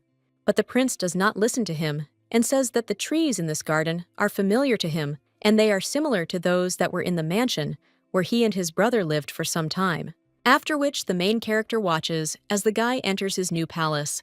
The spirit of the rotten tree says that the girl has also been living there for quite a long time. The woman descends from the tree. She says she doesn't want to be there anymore, having sacrificed someone. She says that the lady with pink hair, other plants around her, and other people are suffering from her. The woman says that if the girl is also a spirit that has existed for several centuries, then she asks if she can finish her off before she becomes even more annoying. The main character asks what she's talking about. The woman replies that they're forcing her to do this because it will reflect badly on her. But people will continue to try to get rid of her, so in any case, the woman will not be able to hold out for long. The spirit of the rotten tree says that if they all fail or give up, then nothing will work. The protagonist looks at the woman. Now she understands why she failed to commit suicide. After all, this is all because Tara is not one of those who will thoughtlessly cut down a tree just because it is ugly. The boy kept growing, but this spirit's wish for death was not fulfilled, and her time was wasted. The main character watching the guy says that he has grown a lot, and the brunette says that the girl will soon die. The main character asks what she is talking about, but the spirit of the rotten tree tells her to look at her hands. When the young lady looks at them, she sees that they are slowly beginning to disappear. But suddenly, she hears someone heading into the garden. The servant asks where His Majesty is going, and the boy claims he'll take a short walk and be back soon. Then the woman says that if that boy is called a prince, it means he has some significance for the people. She claims that then people will want to get rid of her without any problems, even if it means sacrificing only them. The woman says that it seems that the girl also has little time left, and instead of being left alone, even without a relative ready to finish you off, she will. It would be better to take his soul now and leave, so the woman immediately heads to their rotten tree. She emits a bit of dark energy. The prince, sensing it, wonders where that sweet scent comes from. The lady with pink hair shouts at him to stop and cries out that she can really touch his soul so easily. But the woman says that no matter what people must face, danger head on, and the young man has always been on guard, so it's best to finish him off now. The woman is already directing her powers at him, but the main character stands between them, which causes her to be wounded by these dark forces. The woman is shocked by this, and Shirabi only turns to the prince and sees that Togo's hand has already turned black. She immediately shakes him and shouts for Tara to come to his senses. She asks if he wanted to die, but then says that if he really is no longer alive, then he should come to his senses quickly. The young man looks at his hand and asks what's going on. The main character continues screaming and tells him to quickly get out of this body and come to her. The boy is shocked at first, but he does as she says. Soon servants run up to His Highness the Prince. The main character grabs the black-haired lady. She cries out to the prince about Shirabi's flower garden. The girl begins to dissolve and tells him to be sure to remember Shirabi's flower garden. After this, the young lady wakes up on the couch. She gets up and looks around to see where she is. But the first thing she sees is His Highness the Crown Prince. The boy asks if she's awake. And then he says the girl manages to sleep even in this cold. He claims he wanted to carry her to the bedroom, but there were too many people who would notice. The main character dusts off her dress and says it's okay. Apparently because the sofa is made of good material, her lower back doesn't hurt. She smiles and says that it seems like it's better than the bed in her house. After which, the girl heads to the door, and the prince asks if she is leaving already, and if so, when will she come again? The main character turns around and says that she needs to find out something, but nevertheless, she will drop in to see him within a week. The guy with ruby hair asks if she will come over with that girl. He then raises his hand, calling for a servant. Glam approaches and tells His Highness that he is listening. The Crown Prince tells him to act according to the situation, and at the same time, assign a knight to escort the young lady to the appointed place. The servant says it will be done. After this, when the young lady walks down the corridor, she sees a familiar knight there. He greets my lady with a smile, and then leads her to her shop. The main character thanks Togo for accompanying him and wishes him a safe journey. The golden-haired lady asks who that guy is, and Shirabi replies that he is a knight they are slightly familiar with. But the main character claims that this is not the case, because when she entered, she noticed an extremely unpleasant man standing in front of the door, so she asks who it is. The golden-haired lady turns around and says that it was quiet there for a while the Imperial Knight was here. But it looks like the man came to see Shirabi. The main character asks if it's her, and Yuvlin replies that yes, and that it's most likely a client of the flower garden. The main character says that the garden is now, but before she can finish, she hears someone banging on the door. The man knocks with all his might and screams for the girl to quickly open the door. He screams that he knows perfectly well that there is someone there. And then she shouts that the client is waiting outside, and she has the nerve to pretend that she doesn't know anything, after which he loses his temper and kicks down the door. The main character is shocked by this. She realizes that the freak broke the door, after which she immediately opens the door and asks what he allows himself to do. The guy screams that no matter how much he called, no one bothered to answer. Shirabi is also furious. She says that there must have been an announcement that they were temporarily closed and not working. She says that you can't barge in like that, but the man just laughs and says, doesn't he know that her client is the king himself? The main character thinks how impudent he is. She says that, however, in her store, she is the queen. The girl looks at his patch and says that because he thoughtlessly broke into a closed store, it can be considered an attempted robbery. And the fact that he broke the door is also an encroachment on private property. Besides, the guy is not a regular customer. She asks if he is an employee of Count Pripanea. Shirabi asks if he could guess that there is a separate way to contact noble families with whom trade is regularly conducted. The man doesn't know what to say to this, and the main character says that no matter how noble the family is, if they enter into this way, then there can be no talk of any offer of cooperation. The girl turns around and says that she will tell the butler about today's incident so that he should be more careful in the future. People start whispering. One of them says that the cost of a similar damaged door will be charged to that family. The girl closes the door and says that the garden will resume work next week, so even if they are in a hurry, she would be grateful if they came at that time. The lady with pink hair says that she needs to get this all sorted out quickly and get the business back on track. She sits down on the table and says that annoying authorities and intelligence agents keep showing up there. The golden-haired lady asks which intelligence agents she's talking about. Shirabi looks at her and remembers something about it. A little while ago, in the royal palace, she met a knight with purple hair who also greeted my lady. The main character happily says that they haven't seen each other for a long time, and then she apologizes for that incident at the festival.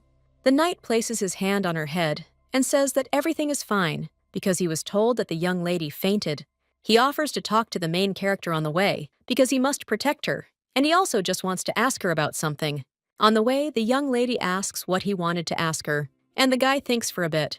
And then he asks if the young lady were offered to go to another country, what would she do? Shirabi asks if he's talking about spies, and then asks which country exactly.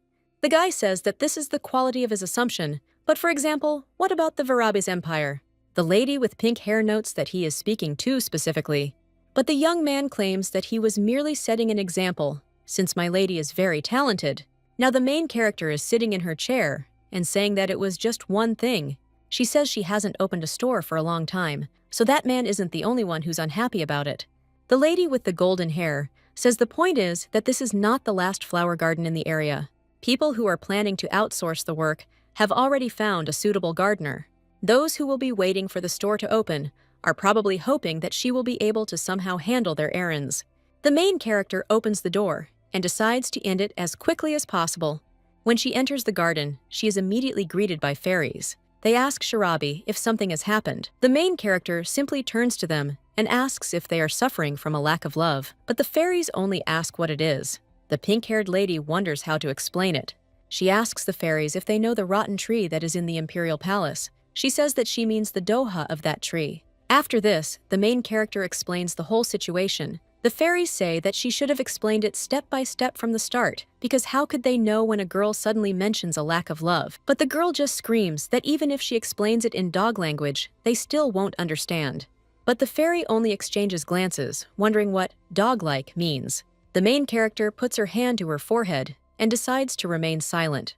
But one of them says that one way or another, perhaps her guess about the lack of love is correct. The girl said that the spirit that was born in the hands of the caliph has 2 abilities.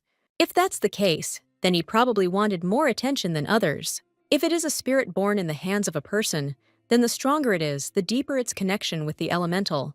However, for this spirit, human life is too short. Therefore, even after the death of its master, it will not be able to come to terms with this. Maybe it was because she wondered if she would find him again, if the guy was destined to be born again. Then Shirabi asks what she should do, But the fairy, with a serious expression, tells her to get rid of her. After all, the girl said that such a powerful spirit needs love so much that he is ready to kill himself. If she takes part in this, the lady with pink hair may also die. The main character becomes a little depressed and says that she also wants to leave, but there are reasons why this is impossible. Besides, she can't leave her because the woman is so similar to them. The fairies are shocked by this. The main character told her to stop, but even these little spirits in flower pots know what the spirit of a rotten tree goes through, because they had exactly the same heart to care for the master who woke them up and raised them. The fairy says Sharabi can leave on her own. The main character understands what she means, and the fairy insists that she did say that a woman wants to be loved by someone who shares the same energy as the person who created and raised her. In that case, wasn't she talking about the love of the caliph himself? After all, Sharabi possesses an energy similar to that of the caliph. The protagonist looks at her hands and asks if this is possible with her power. She tells the fairies a little sadly not to be like them, because they can't become like the spirit of the rotten tree, even if she disappears later. The fairy just sighs, flies closer to the main character's ear, and whispers something there. This brings a genuine smile to the young lady's face. Later that night, she and Yveline set out for the garden. The crown prince says that as the girl said, all exits from the imperial palace are locked, and the palace staff are also left with only the bare essentials. The ruby-haired boy asks if she can handle it. Sharabi replies that she'll try until she succeeds, and then she says she can't, and says she'll get through it no matter what. She slaps her cheeks and says, then she's off. The water spirit watches from above. He uses his powers and disperses the dark energy. Yveline tells the protagonist to run immediately if she senses danger, and let her not think of being needlessly heroic. The lady with pink hair smiles and says that she had no intention of doing so. The girl asks if she is not one of those who only does good for others. Then she looks forward and thinks that she will be okay, because she promised Tara that she would definitely come back. Suddenly, a lady with black hair appears. She says that since the girl returned there again, Tony really wants to say that she found what she so badly desires. The young lady says that she is a bit of a genius herself, so she does not forget what she was once told. However, she says that if a woman wants to get what she wants, she could tone down the energy that comes from her a little. Although the woman appears unperturbed, she's actually barely restraining herself from snatching what she wants. She waves her hand, and the energy dissipates. Then the main character sighs and moves closer to the tree. The girl realizes that if this was the only solution all along, she must clarify it. So she spreads her arms out to the sides and tells the spirit of the rotten tree to come to her. The woman is a little shocked by this and asks what the girl is going to do.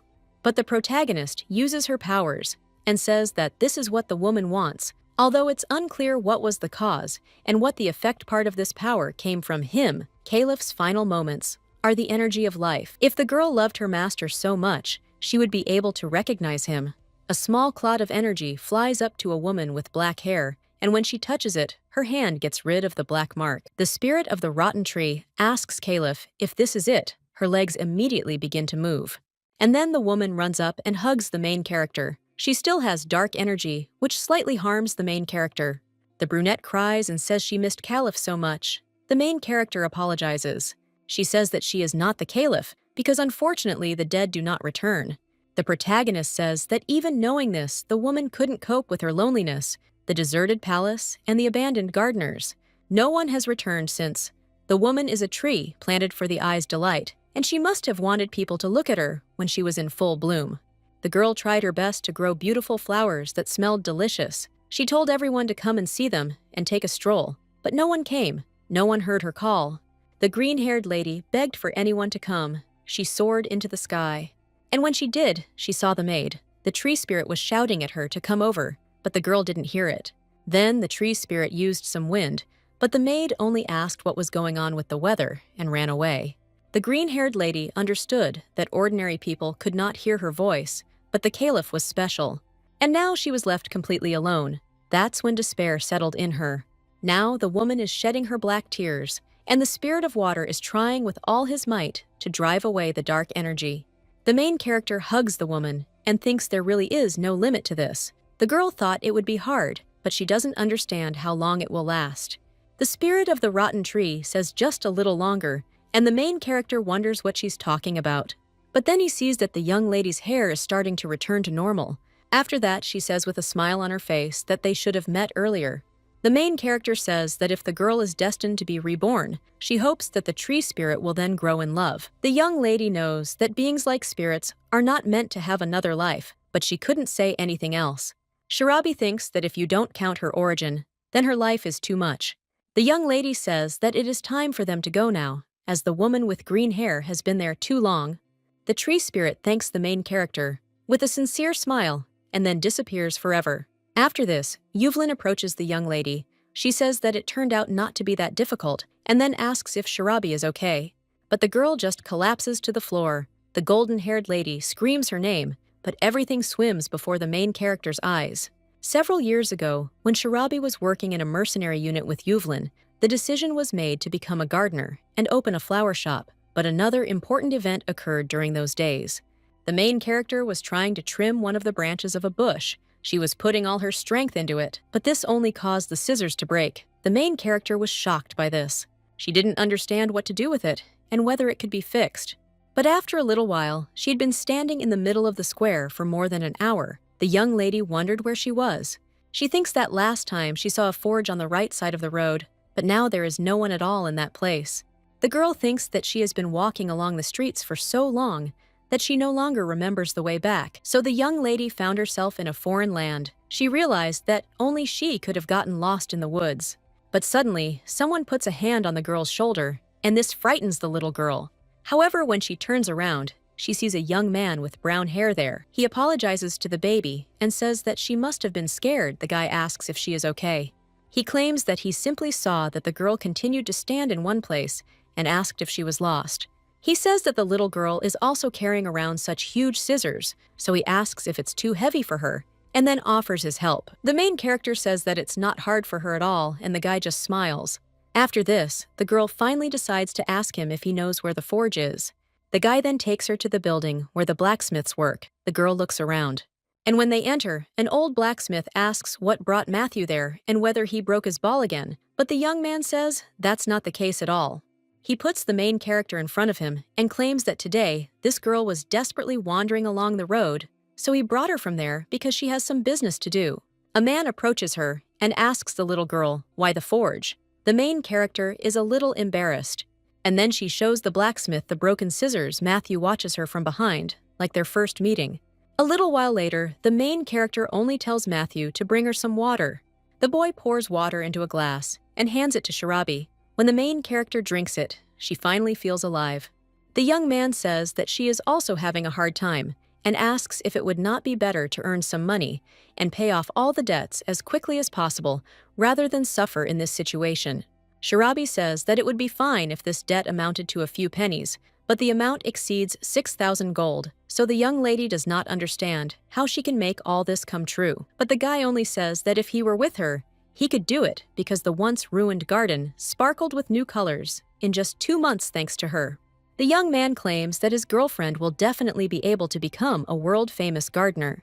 The girl says the boy will definitely get stung by a bee someday, and the boy simply asks if it's a curse, but Shirabi replies that he speaks as if his teeth are coated in honey. The young man just giggles and then picks one purple flower, and he puts it behind the ear of the lady with pink hair. He also asks how old the girl is. The main character realizes that they have known each other for 2 months, but she still hasn't told him her age. The girl claims that she is 14 and asks why the guy is interested in this. The young man flushed, says he likes her, but she's still too young. The heroine is shocked. She blushes and asks what he is talking about and whether he was joking. Then she tries to catch up with him and asks him to say that he is joking, but the guy only says that who knows whether he is joking or not. It was Shirabi's first memory of someone sincerely confessing their feelings to her. Although only childhood memories are associated with him, the young lady clearly remembers how they quarreled. She remembers how a guy asked her to marry him when she grew up. There were no ways to earn money back then, and a debt of 6,000 gold pieces lay on her shoulders, like a huge boulder, so she couldn't even think about accepting someone's feelings. Now, the girl thinks whether she would have answered differently if she had known that she would be able to pay off the entire debt and save money. Yuvlin can stand next to her and point to his open mouth, and the main character feeds her cake. When the lady with golden hair enjoys it, he asks what the girl is thinking about. The main character says that it was nothing like that, and she just remembered the past. Yevlin just laughs and asks what she just remembered, and if she's really thinking about Matthew, Sharabi blushes and says, "Of course not." Tara is interested in this and asks who Matthew is. The golden-haired lady asks Tara if he knew that Matthew was their Sharabi's first love. The main character immediately cries out that everything is wrong, and the guy was unrequitedly in love with her. Yevlin asks if they weren't spending too much time together, even though they were working at the time. Tara just turns around and says it's true. At that moment, a thought popped into the protagonist's head. Looking at Tara's profile, she wondered if there was anyone she could like right now.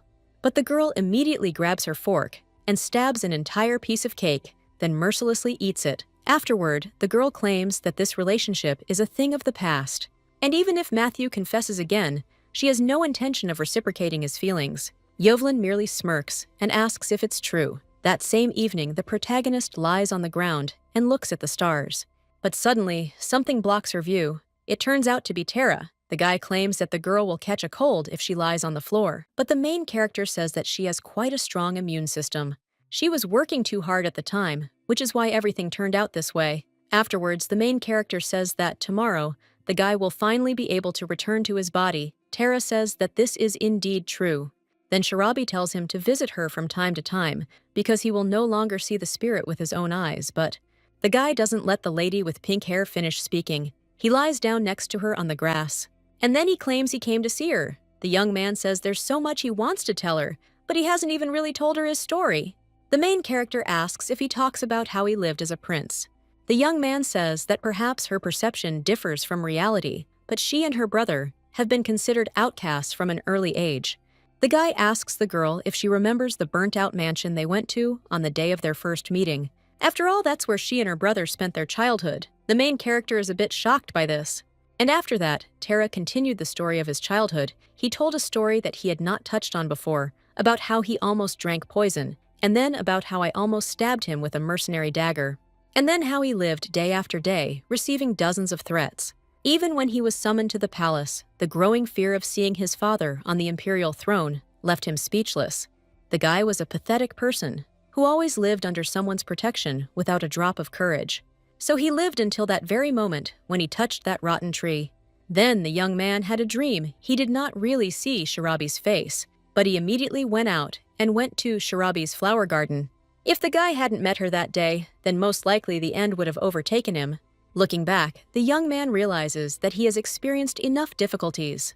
But what if he had to go through all this to eventually meet Sharabi? The guy says he thinks that theory is valid. He turns to Sharabi and then extends his hand to her. The lady with pink takes his hand, and the guy claims that he really wants to, that the day has come when he could meet her, not in this state, but as a living person. To express her true feelings, the protagonist realizes she will definitely cope having made a promise to Tara. Now the main character thinks that since that woman was a tree spirit, and the main character was a gardener, then this separation was apparently destined to happen. The girl lies there completely exhausted, wondering if the spirit of the tree has found freedom. But when she opens her eyes, she also thinks her stomach hurts. Someone hands her a glass of water. The main character is about to say thank you, but then she sees that it is His Highness the Crown Prince, and says that she thanks him. The young man with ruby eyes says that for nothing, and that he should be grateful. He extends his hand and asks the girl if she would like a drink, and she says that she will, and immediately drinks a full glass. Then the Crown Prince says that the tree has completely dried out. The main character says that all this is because the spirit has left him, and most likely flowers will never bloom, or leaves will appear on that tree again. Sharabi crumples the glass in her hands and asks if the tree will be cut down. His Highness says he doesn't know, because if it doesn't cause any more trouble, it doesn't matter to him whether it's cut down or left alone. Besides, he's not the owner of this palace, and Tara will decide what to do with it. Then the main character remembers something important. She asks how long she lay unconscious and how Tara is. The guy with ruby hair only says that he sent a doctor to him, and if you think about it, it's time for him to slowly come to his senses. He asks if they should go and visit him while the young man lies in his chambers. But suddenly, he begins to regain consciousness. The guy realizes that he has apparently already completely returned to his body. He hasn't felt this pain for a long time.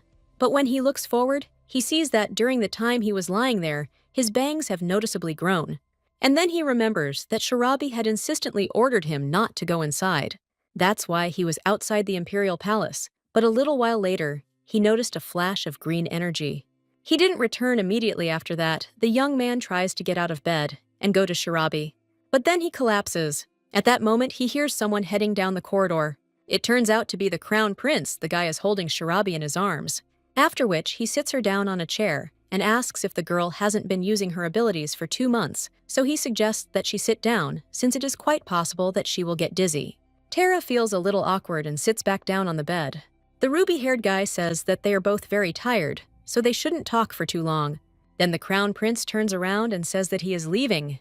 Tara and Shirabi are a little embarrassed, since they are now alone. The guy looks at the main character's trembling hands and immediately lowers his head, feeling guilty about it. But the young lady only calls out to him and says that in fact, she is not dead yet, but is full of strength and energy. So she asks if he can stop worrying so much already. The guy says it seems Shirabi's condition leaves much to be desired. The young lady asks why, but the guy asks if the energy of a person with such abilities can decrease so absurdly because now he sees that the main character exudes the slightest bit of this energy. But the young lady says it's temporary, and hasn't the guy noticed that this happens every time she loses consciousness? The young man, Genya, blushes a lot and says that he apparently tormented her a lot, but the main character does not look offended. She just puts her hands on his cheeks and says that it is nevertheless good that he has returned. The guy agrees to this, and the young lady continues and says that she also benefited from it. After all, if this had not happened, then perhaps she would have lived her entire life in ignorance of that which troubles the soul of the spirit she created. That's why she tells us with a bright smile on her face that everything is fine. Tara looks at her slightly flushed, while the main character just yawns. She's expended so much energy that her body is weak, and sleep is taking its toll. It was then that Tara decided that next time, he would definitely protect this girl. And so about a month later, he again visited Shirabi's garden. A lot of time had passed since Tara's awakening, and the main character, whose powers had been exhausted beyond measure, did nothing but sleep. The work on the store lasted for over 15 days, so after it was completed, it could be reopened. The main character opens the door to her shop and tells customers to line up as only 10 people can place an order today. One of the guys asks how this is possible, since he's been standing there for 3 hours already. But the young lady says she can't offer more due to the situation at the Imperial Palace. Asama is considering whether to send the guests away due to the preparations taking place at the palace. Then the guy asks her to at least give her a number, but the young lady just tells him to come back today because she will remember everyone who waited their turn. And then someone points out that people have arrived from the palace. The crowd is a little disappointed, but disperses, and the main character can finally breathe a sigh of relief. After this, Tara approaches her. Then the two of them head to the shop. The main character serves the prince tea while counting plants. The imperial family commissioned the cultivation of plants locally for a celebration in honor of Tara's recovery. The young lady counted 14 plants and realized that she was finally finished, but then she turned to the guy and asked if something happened. She claims he arrived in a sparkling carriage and was even born wearing beautiful clothes. The young man chuckles. Then he hands the protagonist 2 envelopes. Shirabi asks what they are, and the young lady replies that they are an invitation to a celebration. The young lady explains that quite a few commoners pay to enjoy themselves at an aristocratic celebration. She claims that she is a participant in the celebration of aristocrats, and therefore can disappear without the mice and birds knowing. But the prince tells her not to worry so much, because it will be a masquerade ball. The guy says that the ailing emperor wants to see her, and instead of calling her personally, he used this method. He claims that the appearance of the eyes plays a big role, and if a young lady joins the celebration, it will be difficult to tell who is talking to whom. The young lady looks at the piece of paper and realizes it's an invitation from the emperor himself. From the very beginning, she had no choice but to accept. A masquerade ball is, in other words, a celebration at which wearing masks is permitted. When taking part in such an event, most aristocrats would never even think that an ordinary Shirabi, a girl from the people, was wandering around them. The pink-haired lady understands that this is obviously Tara's point of view, since she and the emperor have nothing in common. Therefore, if a girl comes to the palace and receives condemnation from people before him, it will no longer concern him. The guy sighs and tells the main character to take into account that this is an imperial order. The main character says that she obeys and addresses the guy as His Highness. The young man smiles and says that he doesn't like to hear such words from anyone but from her. Then the girl presses the paper closer to his face and tells him to return to work at their store. When he's away, there's a shortage of workers. The young lady thinks that the word masquerade ball suits aristocratic girls very well. The girl imagines aristocrats conversing with each other and wonders if this is always the case. Beautiful outfits, drinking alcohol, and dancing, the young lady recalls her childhood, and if you think about it, you realize she hasn't indulged in any fun since she was born. Sharabi calls out to Yuvlin. From behind, she greets her, and then says that the prince has also come to see her. The girl points to an envelope in the hands of the lady with pink hair and asks what she has. And the main character says that she are invited to the imperial palace. There's a masquerade ball coming up, and Zero with golden hair immediately snatches the paper from his friend's hand before she can finish. She asks if she's invited too. The girl claims that the name Yuvlin is also present, and the prince is a little surprised by the girl's reaction. The golden-haired lady simply turns around and asks if they've decided who they'll transform into, but the two simply shake their heads. Then Yuvlin says that in that case, they can leave it to her. The main character doesn't understand what she's talking about. And the girl only claims that she can make an excellent suit for her, even if you wouldn't say so, and for His Highness too. The guy claims that there are only 15 days left and asks if the girl will have time to sew 3 suits and even one for him. The lady with golden hair says that half a month is quite enough. She runs away from the nightingale and says that she needs to start quickly. The main character doesn't understand why the girl is so excited, and then she turns around and asks the prince if it's hard for him to stay there for a long time. The purple-haired boy says that no matter what, he will come again. Then he blushes a little and fidgets with his fingers, apparently thinking of something but can't decide. However, suddenly, the guy gets up from his seat and kisses the main character on the cheek. The young lady blushed like a tomato because it took her by surprise.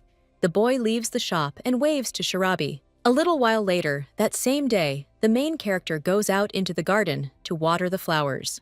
But all she does is spill water on the path. The girl apparently is lost in thought. The main character thinks about Tara and that kiss on the cheek, and also about how he said that he would come again because they would send a carriage on the day of the ball.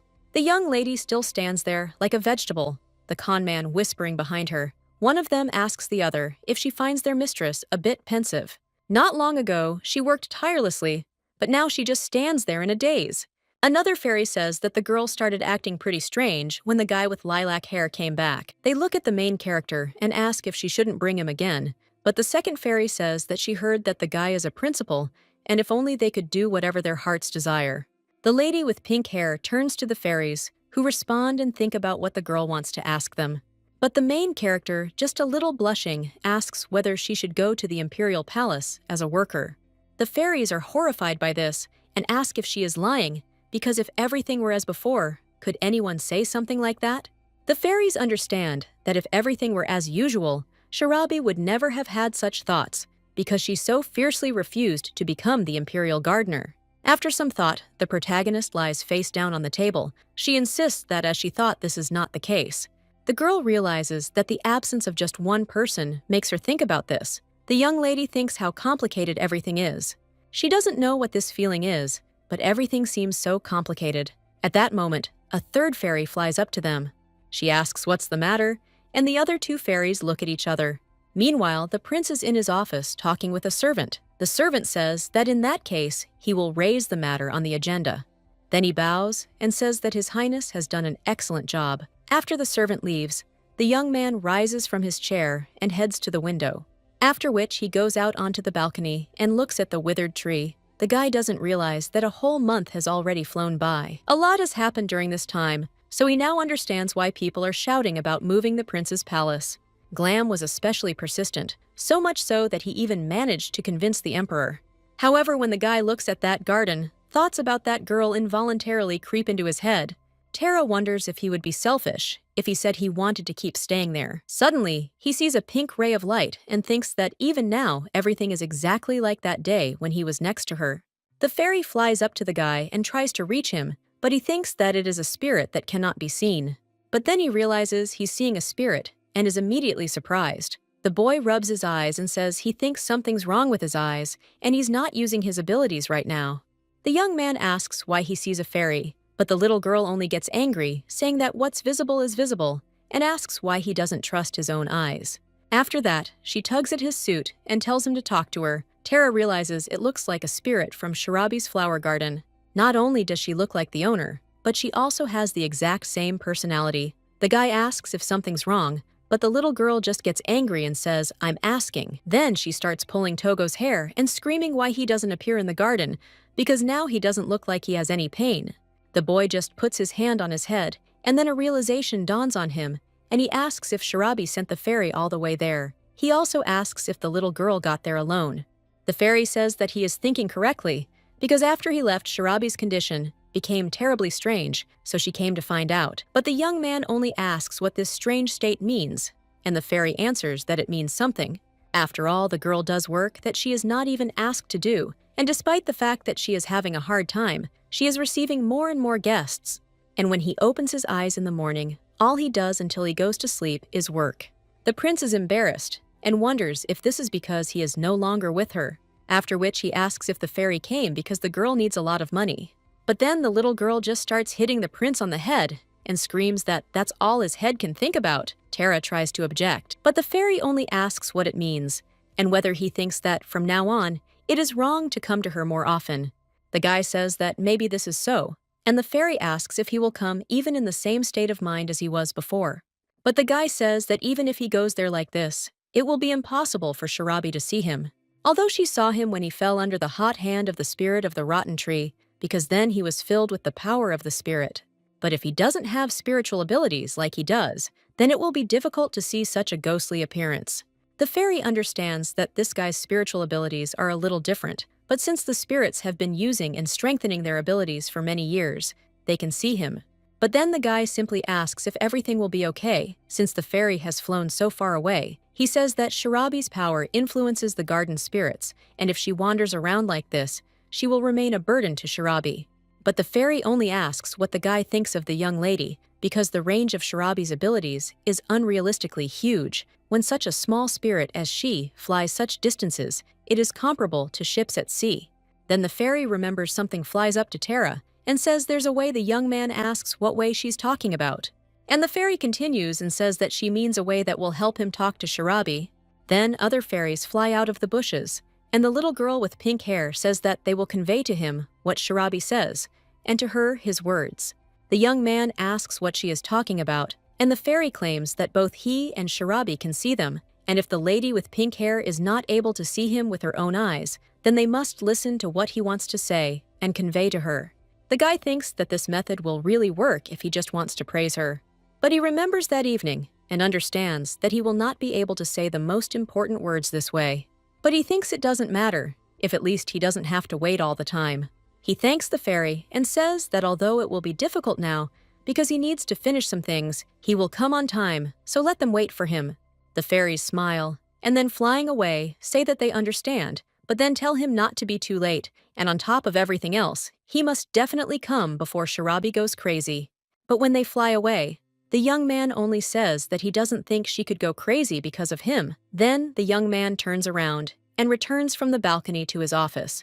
But someone's already waiting for him there. The guy asks if it's Hyungnim. Tara apologizes and says he has something to think about, but he doesn't finish his sentence. The crown prince looks at his brother and thinks about that lady with pink hair, after which he turns to Tara and says that all the obligatory business is finished, so he can go out, but only if he can stand up for himself. The purple-haired boy asks him what he means with a smile on his face. But the crown prince only recalls his conversation with the emperor and claims that His Majesty the Emperor gave his permission. He said that Tara was already quite grown up and therefore could not hide in the palace forever. And thanks to what happened, he said that he realized the fact that the guy is a little boy to be so distracted by him. Tara only smiles even brighter, and when the crown prince looks at his brother, he remembers the past. Previously, during a fire, the crown prince helped him get away from the burning building, and after that, they tried to poison Tara due to the existence of a mysterious enemy that tirelessly ambushed him. The young man was constantly depressed. But now he himself wants to go out. The purple-haired boy says that, frankly, he's finished with work for the day, so he asks if it's okay if he goes out. The ruby-haired guy sighs, picks up the documents, and tells him to come back after a more thorough examination. After this, they go down to the lower floor, and Tara says goodbye to her brother. The ruby-haired boy uses his ability and says that his brother has only one way to leave the imperial palace.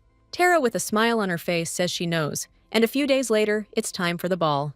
The main character wanders through her garden and arranges plants. She curses Yuvlin. The girl with golden hair said she couldn't work on a day like today because she had to dress the prince. The young lady wondered if this was the end, then considered whether she should close the door, but someone called out to her from behind, asking her to wait. A little while later, the main character is heading in a carriage, and despite this, ordinary people say that it looks like this carriage is going straight to the palace.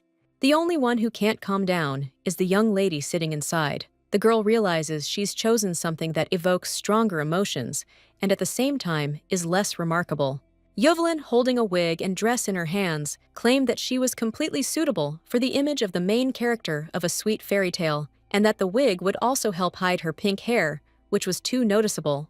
The young lady, of course, liked this outfit because it was like the heroine from Alice in Wonderland, and Yuvlin herself was excited about creating the image. But the young lady thinks that getting involved in such an adventure right before the ball is a little dangerous. When the girl heads to the palace, the knights tell her to show their invitation. Well, one of the butlers says that he heard that this man was called by His Highness himself. Glam passes by, sees the whole situation, and approaches. The knight claims he was told this man was personally invited by His Highness. The main character, with a smile on her face, says she's glad to see Glam. He freezes for a second, and then a realization dawns on him. The man then claims he's been waiting for her, that His Highness is expecting a young lady, so they should pass quickly. As Sharabi walks down the hallway, she realizes that she hasn't gotten used to these shoes yet, so they're incredibly uncomfortable. At this time, Glam says that the girl is truly incredible. If it weren't for her voice, he wouldn't have recognized her. The main character says she too admires Yuvlin's skill, as she transformed her into a completely different person. The servant asks if she's talking about that elementalist from a foreign land. And then, when they approach the door, the servant claims that the girl is there. He bows and says that there is still a little time left before the start of the celebration, so they will meet His Highness later at the venue of the ball. The main character thanks him for seeing her off, and then goes through that door. The young lady looks around, but suddenly her gaze falls on someone else. The girl sees a guy with ruby hair. Looking at him, she realizes he's the crown prince, but she's shocked by this. The guy smiles when he sees her, and says how many years and winters it has been, and then asks how she's doing. The young lady recalls how she was lying on the floor and claims that now everything is fine but the appearance of His Highness. But he doesn't let her finish and says that Tara is now being dressed up by an elementalist. He touches his ears and says that he really doesn't know where this character is from. The main character realizes she's Alice and the boy is the White Rabbit. The young lady wonders if Yuvlin is going to dress Tara up as the characters from that opera. Then Sharabi looks at the crown prince and thinks that since this is a fairy tale from another world, he wears this costume without knowing what it is. But suddenly the door swings open, and Yuvlin cries out that this time it really is a masterpiece. The girl comes out with a young man dressed in tablecloths and says that the young lady's face formed the basis of the outfit, and she even applied makeup, so she turned out to be a talented actress. Sharabi looks at her friend and says that means she is the Black Queen, and then asks why the guy is wearing a scarf. Yuvlin claims that this is a way to present a masterpiece to the world at the right moment, and at that moment, a rumor comes into the room screaming for them to come in. The guy under the scarf addresses Sharabi. He claims that he heard from the spirits that her condition is strange, and then asks if the girl is okay. The main character understands what he is talking about and answers that it's not that anything happened, but she just thought that it was worth trying to live her own life. But then the main character asks what's wrong. The guy under the scarf is silent. And then he says that those are the funniest words he's heard her say since they've known each other. Sharabi clenches her fist and says that it's not funny at all, so he shouldn't say that because that scarf could fly off at any second. After that, they continue on their way. The young lady says that it seems the prince has been very busy lately. Tara claims that he is not even able to visit the nearest store, and he only knows that it is located very close to the imperial palace. The guy claims he wanted to go there. The main character understands what he's talking about, so she says with a smile on her face that she'll wait. Then the two of them enter the hall. The main character is shocked. She thinks that she now understands what the world of the aristocracy is like. The young lady realizes that there is money literally everywhere. There the girl takes a drink from the table. But when she turns around, the prince has already vanished. The main character wonders where he's gone again. But suddenly, one of the servants cries out that His Majesty the Emperor has arrived. The main character looks at the man with red hair and realizes that this is Terra's father. She thinks how similar these two are. But then, Shirabi's gaze meets His Highness's. The young lady realizes that their eyes have just met. The Emperor then approaches the messenger and tells her that today's celebrations are dedicated to the recapture of Terra. He says the people are enjoying the festivities more than he thought, so he is very pleased. The Emperor raises his glass and tells everyone to have fun and not think about anything. The main character tries to step forward, but she immediately trips back over her shoe, and just as the young lady is about to fall, someone grabs her from behind. It turns out it's the Crown Prince. He says that the young lady is apparently not yet used to shoes, and it seems that she has grown up, but the girl's health is not to be envied. The ruby-haired guy says that when she went to prison for falsely accusing her of putting a maid into eternal sleep, then Terra himself proved her innocence to His Majesty. That is why he knows her. Hyun-Nim says that the girl is the first person Terra has shown such great interest in, although communication with people is definitely not his strong point because he is clumsy and poor at expressing his feelings. But he always does his best for her. His Highness pats the protagonist on the back and says he just wants her to know, after which the main character heads towards a crowd of girls surrounding one guy. This young man turns out to be Terra. When he sees Shirabi, he immediately joins her. Then, he moves closer to her ear and whispers something. The next morning, the main character looks tired, but she immediately plunges her head into a sink full of water and thinks that the guy has definitely gone crazy. The lady with pink hair is racking her brains over the question of why he did this. She remembers how last night a guy approached her and said there were so many people there it was awkward. He asked if she'd ever thought about going outside. The young lady asked him what he meant. The young man says that if she doesn't want to go into the garden, then let them at least go out onto the terrace. The main character understands that he has bought her out. She says that she doesn't mind, because if they are stared at like that, then they will definitely not be able to have a normal conversation. Then the two of them go out onto the balcony. The fairies immediately surround the main character and ask if she's come out for some fresh air. But the young lady is just a little angry and tells them that she told them to watch the house. The prince says it seems the little girls have followed her, but after these words, the young lady is shocked. She immediately rushes at the guy. He smiles and asks what's wrong with her, but the main character says that she has the same question and asks if he was looking at a spirit just now. She immediately starts pawing at him, checking if he's alive, and then asks if he's dead. When the girl looks at his hands, she says that no matter how much he says he wants to see spirits, how could he have turned so white? He definitely looks like a living corpse. The young man simply replies that it's just makeup, but then he puts his hand on her face and asks her to stop because he is completely alive and well. He looks at his hand and wonders if the powder Yuvlin used made his skin so pale. And then he looks at Shirabi and says that she has changed quite a bit too. Then he reaches out to her face and takes a strand of hair into his hands. The main character asks him if he likes her golden hair. He claims that there are plenty of other ladies with blonde hair. He initially thought it was terribly cliched and banal, but he claims that the color suits the main character very well. The young lady thinks that, of course, since they don't choose their own hair color, but the young man only pulls a strand of her hair to his face and kisses it. The main character is terribly embarrassed by this. She thinks about what happened and why she is behaving this way. The girl wonders if that's the sound of her racing heart. The young lady wonders why there's such a tense atmosphere and what she should say.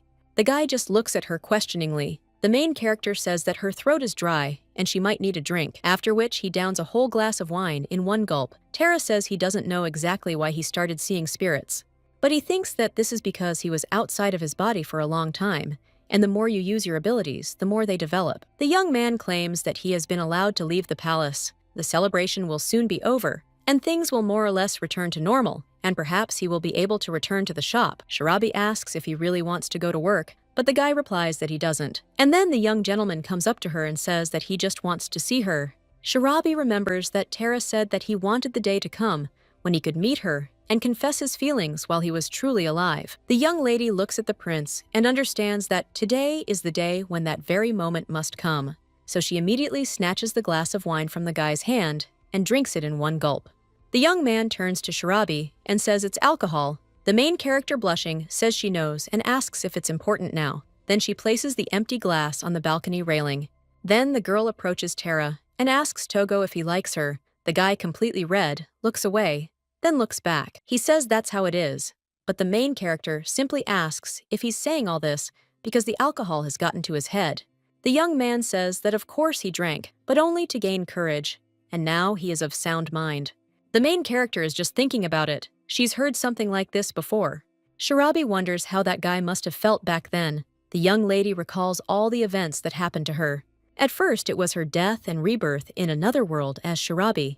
Then the girl met many spirits, including Lifalea, and she had to say goodbye to some of them. After this, there was an incident with a rotten tree, and the spirit of which she saved from eternal torment. The main character clutches her dress and says she doesn't know. She claims her soul feels so empty when the guy isn't around. She wants him to be near the girl, thinks she doesn't want to say that her heart is fluttering, so she says that she is not excited. The boy clenches his fists and says he understands. Because the girl is only 19, Tara understands the girl who lived without a guardian and who has bravely endured numerous losses on her own. A situation in which you cannot fall in love with someone at the snap of your fingers. He approaches the window that gives them a view of the hall and blocks it, after which he turns to the main character and asks if she knew that he would be a vampire, and the young lady understands that the guy nevertheless spoke. The young man approaches her and takes her hand, after which he asserts that they say vampires drink human blood in order to preserve their youth and beauty. They are also capable of charming people with magic. The boy moves even closer to her. He whispers in her ear if she says her heart isn't fluttering, and then moves a strand of hair. Then he moves closer to her neck and kisses it tenderly. Then the guy pulls away a little, and he tells the main character that then he will drink her blood, and tells the young lady to capture him. Shirabi is completely red and doesn't realize what's happening, and the guy lightly bites her neck, after which he steps away. The main character looks at him blushing, but then looks away. Tara says again that he likes her, but he insists he's not forcing her. He slowly approaches her, and then their lips touch in a tender kiss. When the prince kisses his beloved, he feels these feelings consume him. Their hands are intertwined, and the young lady is already standing on her toes. After they break the kiss, Tara claims that she must know how long he has wanted to stand this close to her. The young man hugs Shirabi again and says that he has dreamed of telling her about his feelings for a very long time. The protagonist is flushed. Now she can feel Tara's heart pounding as fast as hers, but the young lady sighs. Then he pushes the prince away and heads for the balcony exit. Tara asks if something's wrong, but Shirabi only claims that her throat is dry, so she will go and drink some water. Yuvlin is enjoying the goodies from the table, but a moment later, she sees that Shirabi has already arrived. The young lady hands her a piece of cake and asks her if she can even imagine how amazing it is, and then tells her to open her mouth. But the main character ignores her and just reaches for another glass. And then he dries it. Yuvlin tells the young lady it's alcohol. The main character ignores her and just reaches for another glass. After she's already emptied more than 5 of them, you ask Yuvlin what happened. The young lady says it was hers, but then falls silent, and Yuvlin excitedly tells her to continue. The main character simply covers her mouth with her hand and says she's going to vomit, after which she heads for the exit and empties her stomach in one of the corners of the imperial palace. Yuvlin looks at her friend with concern, and after this, Shirabi just lies down on the ground contentedly, but when she looks up, she thinks that everything is swimming before her eyes. And then she falls asleep completely. But now in the morning, remembering all this, she immediately immerses her face completely in the water. After her morning shower, she emerges from the bathroom, but Yuvlin immediately greets her there.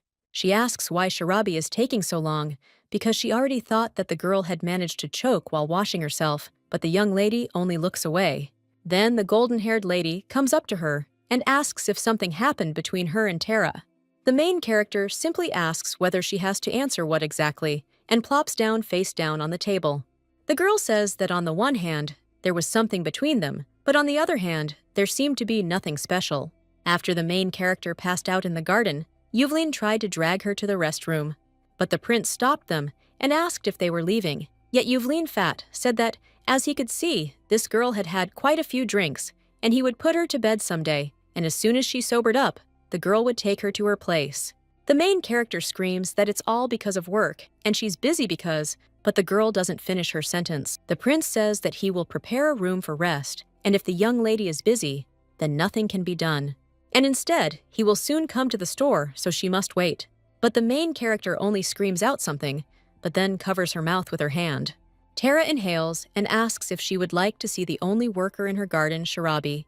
The girl looks at him in shock, and Yuvlin says she's drooling, and the main character says she never thought she'd fall head over heels in love with him. The prince only laughs in response, and the main character, now remembering this, can't even lift her face from that table. Yuvlin put his hand to his forehead and said that in any case, the young lady had sobered up, and that was good, after which she said she needed to step away for a bit, so Sharabi shouldn't cause any trouble. And if she doesn't go to a regular client, then you can consider that the job is over, but the main character only asks where she is going. The lady with golden hair says that she is going to the palace, and the main character says that the celebration is over. But the girl simply says that it seems the crown prince has something he wants to ask for, and that's probably why he specifically sent her an invitation. Whether it's a problem with the spirit or something else, he has something to say. So the girl stretches, then turns to the main character and pats her on the head, after which she says goodbye. The pink-haired lady just wonders when the crown prince and emperor became so close to Yuvlin. The main character wonders if something really happened between them at the celebration. But suddenly, someone enters the shop and addresses Sharabi. When the main character turns around, she sees a familiar face there.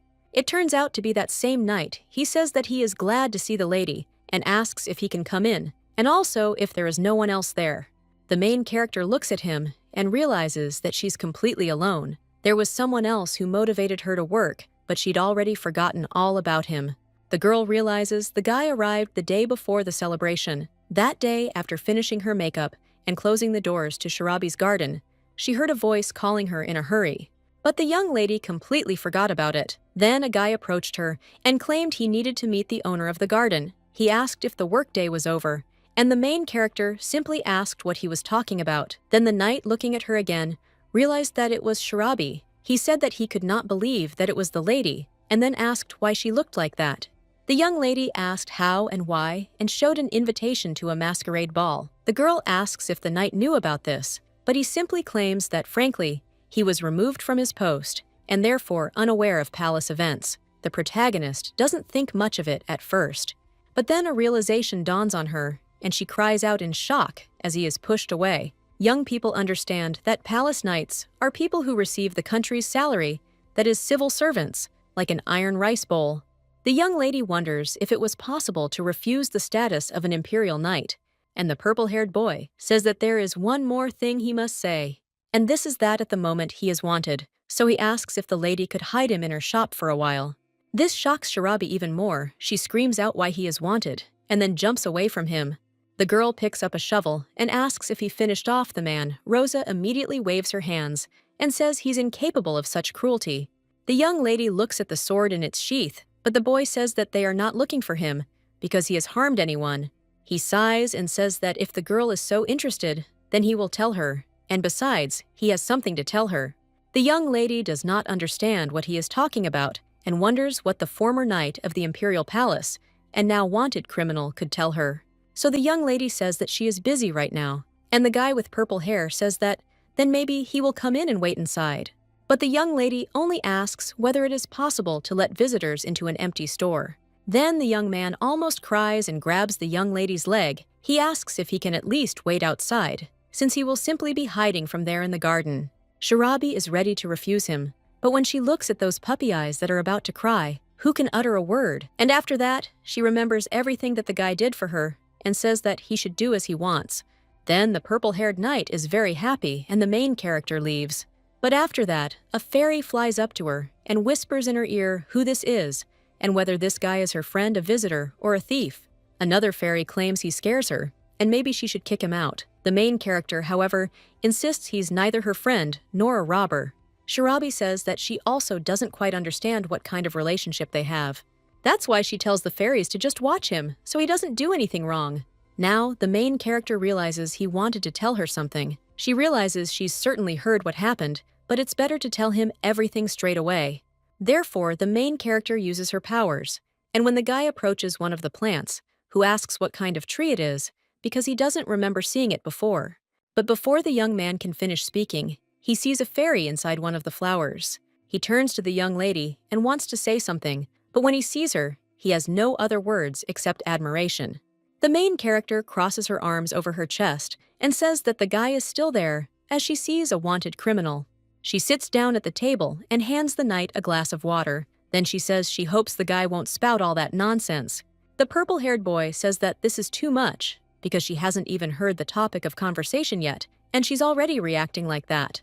He claims that this is not nonsense at all because it is about the duty that the girl bears on her shoulders. The main character immediately jumps up from her chair and asks how he found out. But the knight only smiles and suggests continuing because this story is a bit confusing. After which he folds his arms and asks if she's interested. The young lady asks if he's talking about her debt, and the guy agrees, claiming that's exactly what he means. And then you ask, what if that same debt is paid in double amount? Sharabi says, that can't be my boyfriend, just says to never say never. He rises from his chair and approaches the main character. He calls her mistress, and then you think that it would be better to call her boss.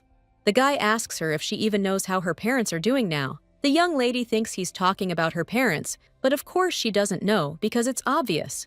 There had been no news from her parents for several years, so how could Sharabi know about them? However, it's impossible not to find clues if you're doing everything you can to find the person. But Sharabi had no intention of actively searching for her parents. Well, if that's the case, then perhaps she still doesn't understand why it happened this way, and maybe it was fate that they let go of her hand on that fateful day. But the young lady wonders what if her parents didn't abandon her, but instead they settled in the capital of Vitria and made a name for themselves. The girl thought that perhaps, even if they heard about her, it would already be too late. But the knight only tells the girl to think about whether people who have lost their daughter can live happily without paying off their debts. The main character wonders what this means, then dejects the fairies circle around her, asking if everything is all right. They then approach the knight and tell him to get out, but Sharabi tells them to wait and thinks that she should find out what the lady thinks. Then the fairies leave the knight alone and fly up to the main character. They ask if it wouldn't be better to just kick him out like street vendors, because if Sharabi doesn't like him, then just let him say so, and they will dig a hole for him. The purple-haired boy is struck by this overprotectiveness, and the main character just turns to him and tells him to tell her everything as it is. The girl then claims she's all ears. After that, the knight begins his story.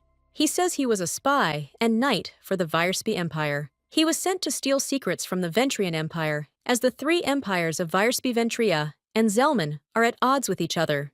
Then the main character asks why he is in a country like this, but the guy asks how he can know what his superiors are thinking.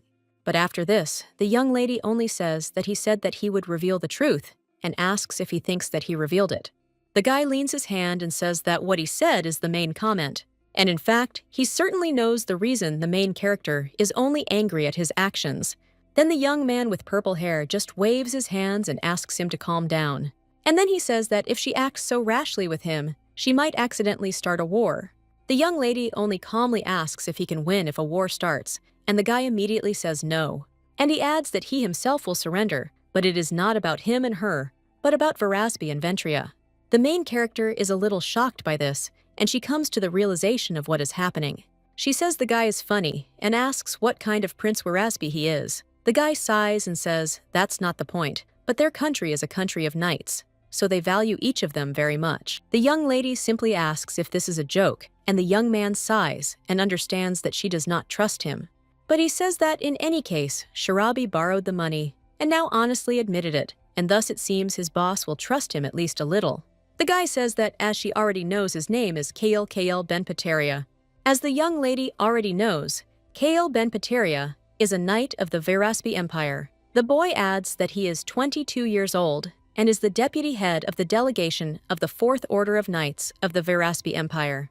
Sharabi is a little shocked by this information, and the guy immediately spreads his arms and says that it may be hard to believe that he is the deputy head of the delegation at this age, but it is true. The main character simply cries out that she's not talking about that and asks if the guy means to say that such a face is 22 years old. Then the young man understands what she means. He says many people say she also looks young for a 19-year-old. The main character blushes a little and screams that this is all because she is short. After this, the guy says that in any case, they want to take her to the Virspi Empire. And the reason is, of course, her abilities, but she makes the natural decision. But he is still a knight of his country and is in a position where he must do everything in his power. But now, in this situation, it seems to him that the boss will not listen to whatever he suggests. So he puts the suitcase on the table and suggests they first resolve the boss's case. He places a stack of papers on the table and tells the girl to read them. As the main character flips through it, she becomes even more surprised with each page. She was curious about the debt document, but it looks like a copy recording, not only the total amount, but also when and how much she pays. The guy claims it's her debt document. Then, he takes another stack of papers out of his bag and hands it to the lady with pink hair. He says this means her parents were paying off their debts. The young lady understands that if she's not a fool, she could figure out how many years they spent paying off a huge sum of money, and the debtor is still being reimbursed by her parents, who don't even know about this news. Both parties pay the same amount to the same organization twice every month. The purple-haired boy claims that whether she believes the contents of the document or not is still up to her to decide. However, now that she knows this information, she is not going to stupidly give up.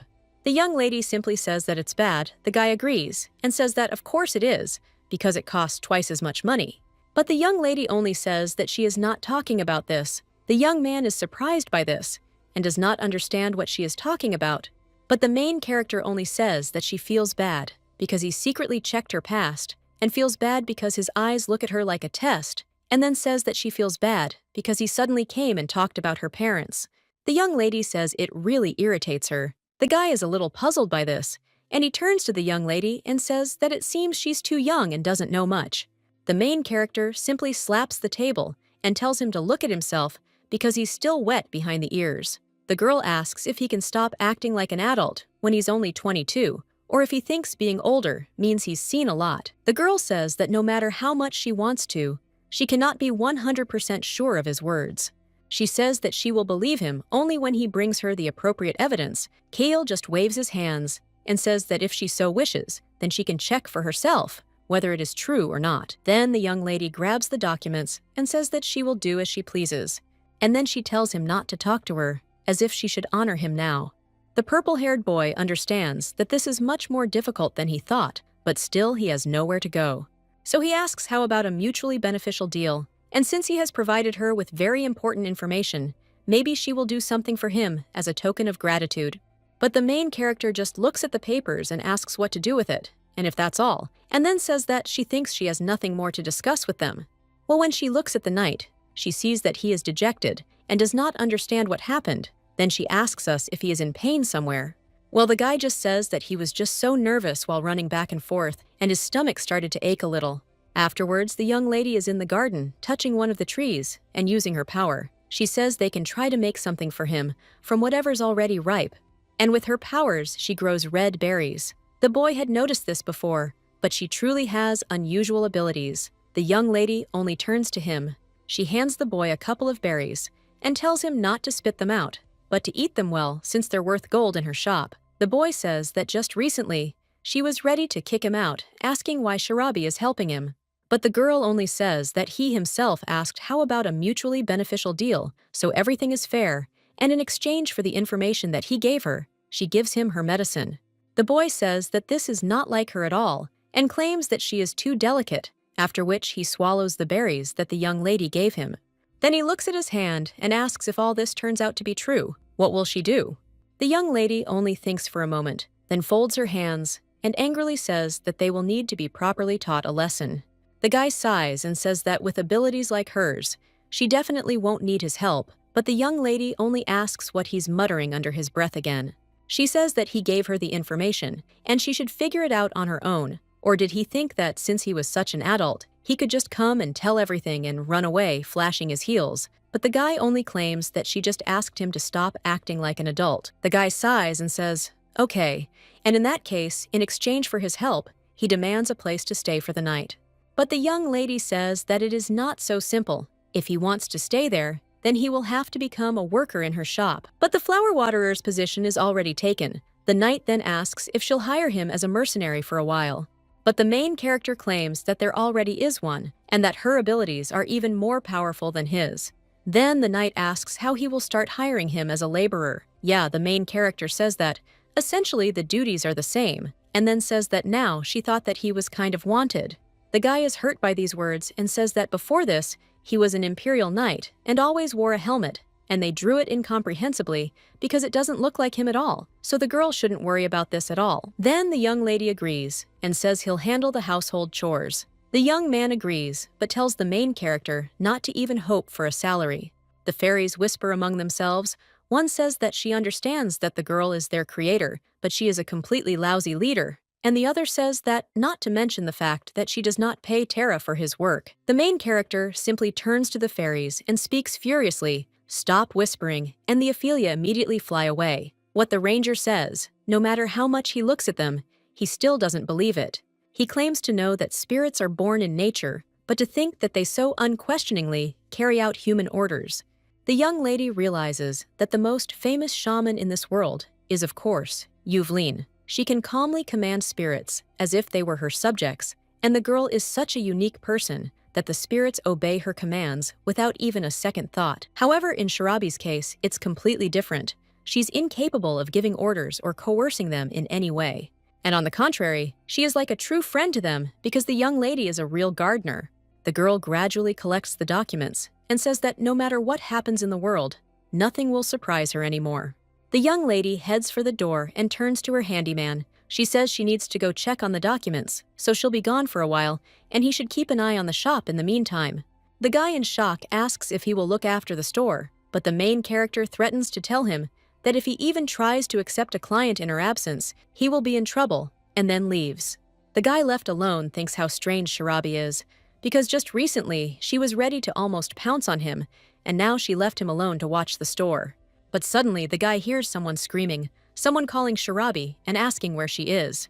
The stranger cries out that he has one request, and it is a matter of utmost importance, but the fairies flying around the night say that it is better to do as Sharabi said and not let in visitors. One of the fairies says that when Tara was there, things were going well. The young man understands that it seems that even spirits are used to working with people. He remembers the name Tara, and he realizes that the fairies are probably talking about the prince. The knight thinks it's surprising that Sharabi has so many connections. The truth is that there must be such a number of them that she has to be very careful. Otherwise, if a prince suddenly shows up there, the public will be in an uproar and journalists will still be waiting under the windows. Suddenly, one of the fairies flies up to the guy and asks if he is really human.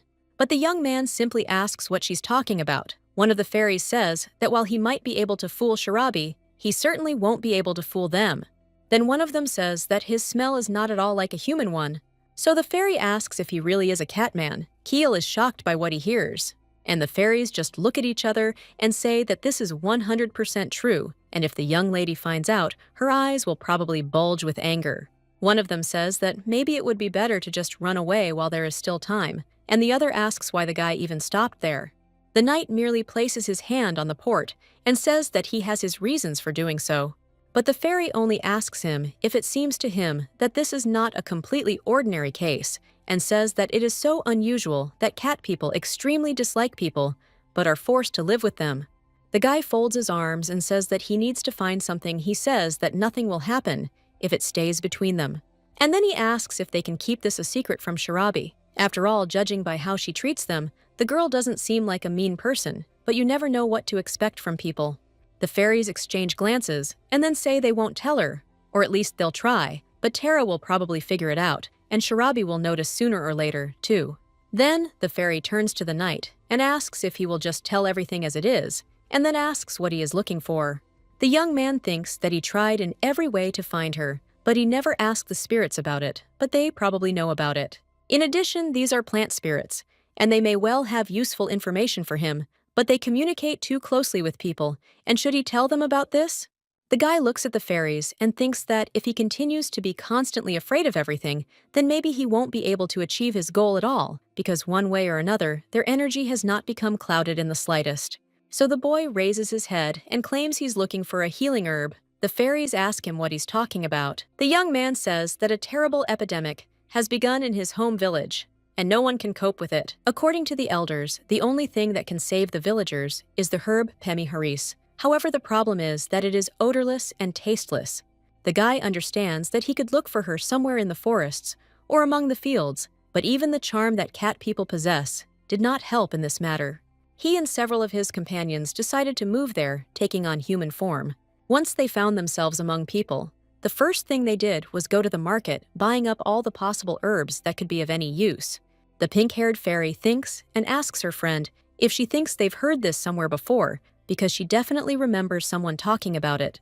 Then one of the fairies flies up to the knight and asks if he should ask Sharabi about it, because she must know for sure. But the fairy doesn't have time to finish her sentence before Sharabi enters the store and asks what the guy should ask her for.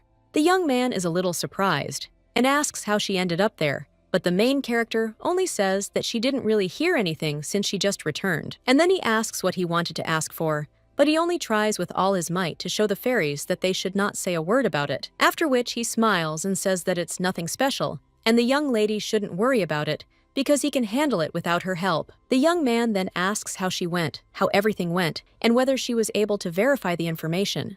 The girl says that regarding this, they said that checking the documents would take about a week. So all they can do is wait, but then the guy immediately jumps up from his seat and grabs the young lady by the hands. He joyfully cries out if he can stay there, and then continues asking her. The main character puts her hand on her head and sighs. She realizes that now she also has a general worker under her command. A little while later, the guy is already carrying pots of earth, but suddenly he hears the main character scream that she will never do this. But the guy just asks my lady how this is possible. He says that he understands everything, but why are the prices suddenly so high? The main character only asks if he says that he understands everything and thinks that she does not know at what price her goods are sold. She also asks if he thinks this is too much, since the guy buys plants for only 5 gold pieces and sells them for as much as 15. So the young lady asks if he wanted to get rich that much and says that she seemed to have repeated more than once that this variety is worth no more than 10 gold coins, and the guy apparently did not hear. So the main character takes the contract and tears it to shreds. Burka, shocked by this, asks her to wait. The young lady says that this is a breach of contract and their future cooperation is over, so the guy can go free. The guy collects the remains of the contract with trembling hands and then screams out who she thinks she is, but the main character screams back who he thinks he is. She says Mr. Hammond himself begged her so much that she even agreed to hand over exclusive trading rights, but she thinks they should still accept her proposals. Then the young man asks why she lied at her age, because she probably doesn't know that adults don't act like that. But the main character just turns around and claims that she won't repeat it again, and he knows where the exit is. The guy just clutches the remains of the contract in his hands and says that she will regret it. The main character turns around and asks what he is talking about, but he only says that it seems that her store has started to rapidly gain momentum and the additional staff has come in handy.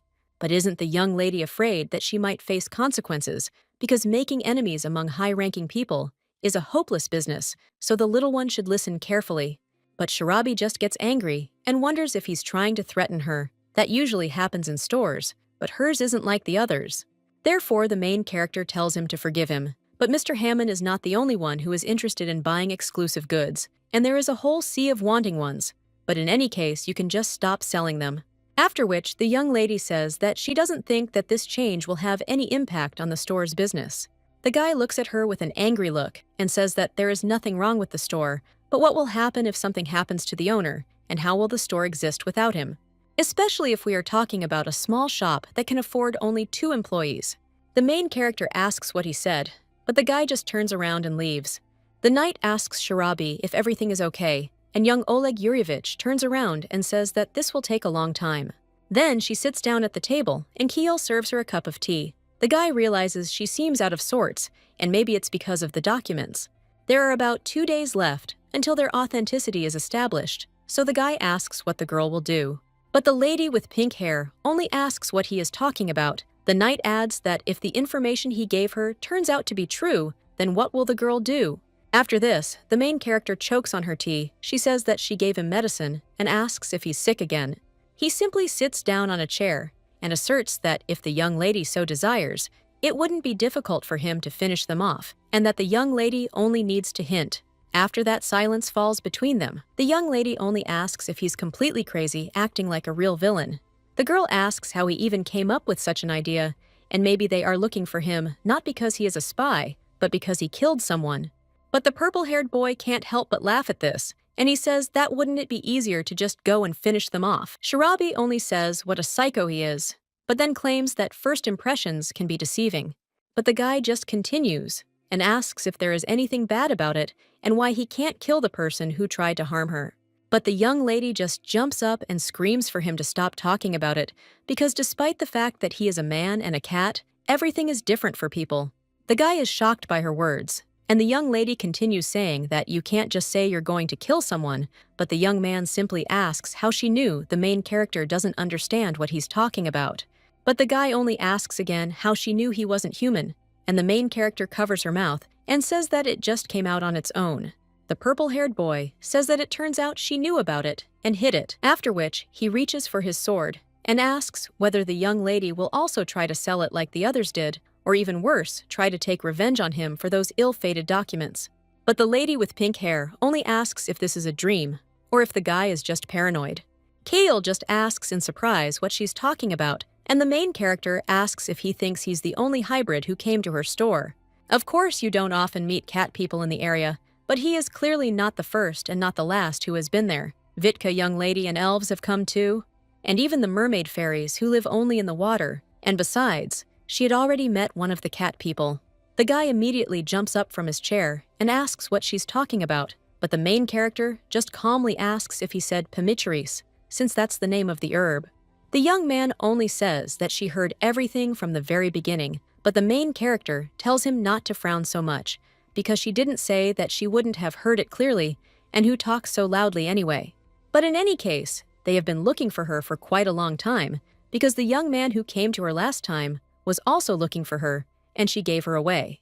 The guy shocked asks if she's telling him she gave him the expensive herb. He says it's wrong to lie, since Sharabi is already deeply in debt, and even if she tries, she's unlikely to be able to pay it off. If the young lady manages to return all the stolen money, then perhaps only then will she be able to afford to buy at least one root of this herb.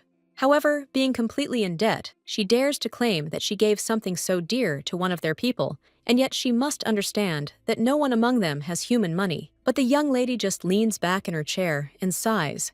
She asks why she needs to buy this herb, after which she takes the guy into the garden, and touching the ground in one area, grows that very grass with the help of her powers.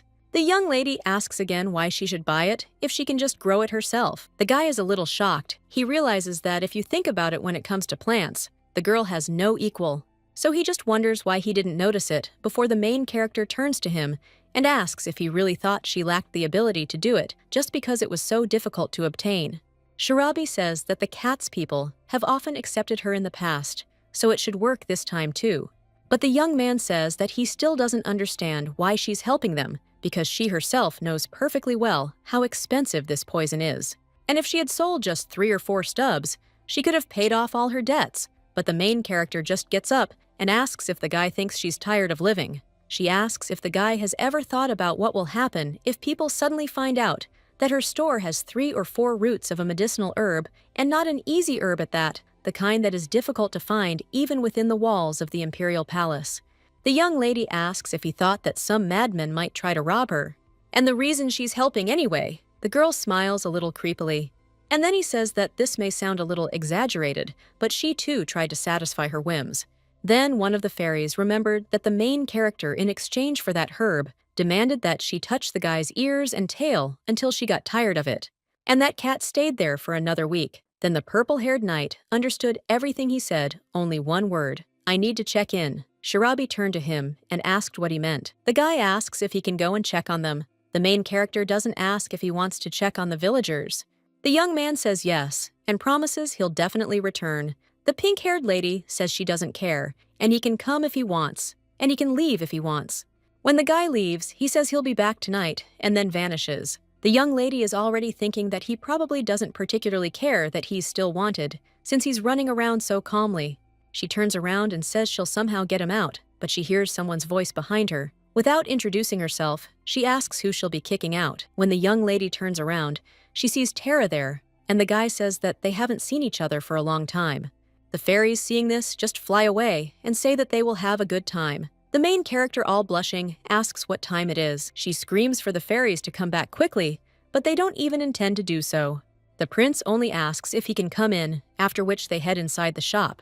The young man looks around and says that not much time has passed since his last visit, but it seems like an eternity to him. After which he looks at one of the trees and says that it has grown. Then he greets the fairies and sits down on a chair. But when he does something like fur flies into the air, the prince wonders if it's cat fur. And then she sneezes, and the main character remembers that the guy is allergic to cats. The young man asks if she has a cat. Yeah, the main thing is that she says that he doesn't really have one. And it's a long story. But in short, a cat person came there.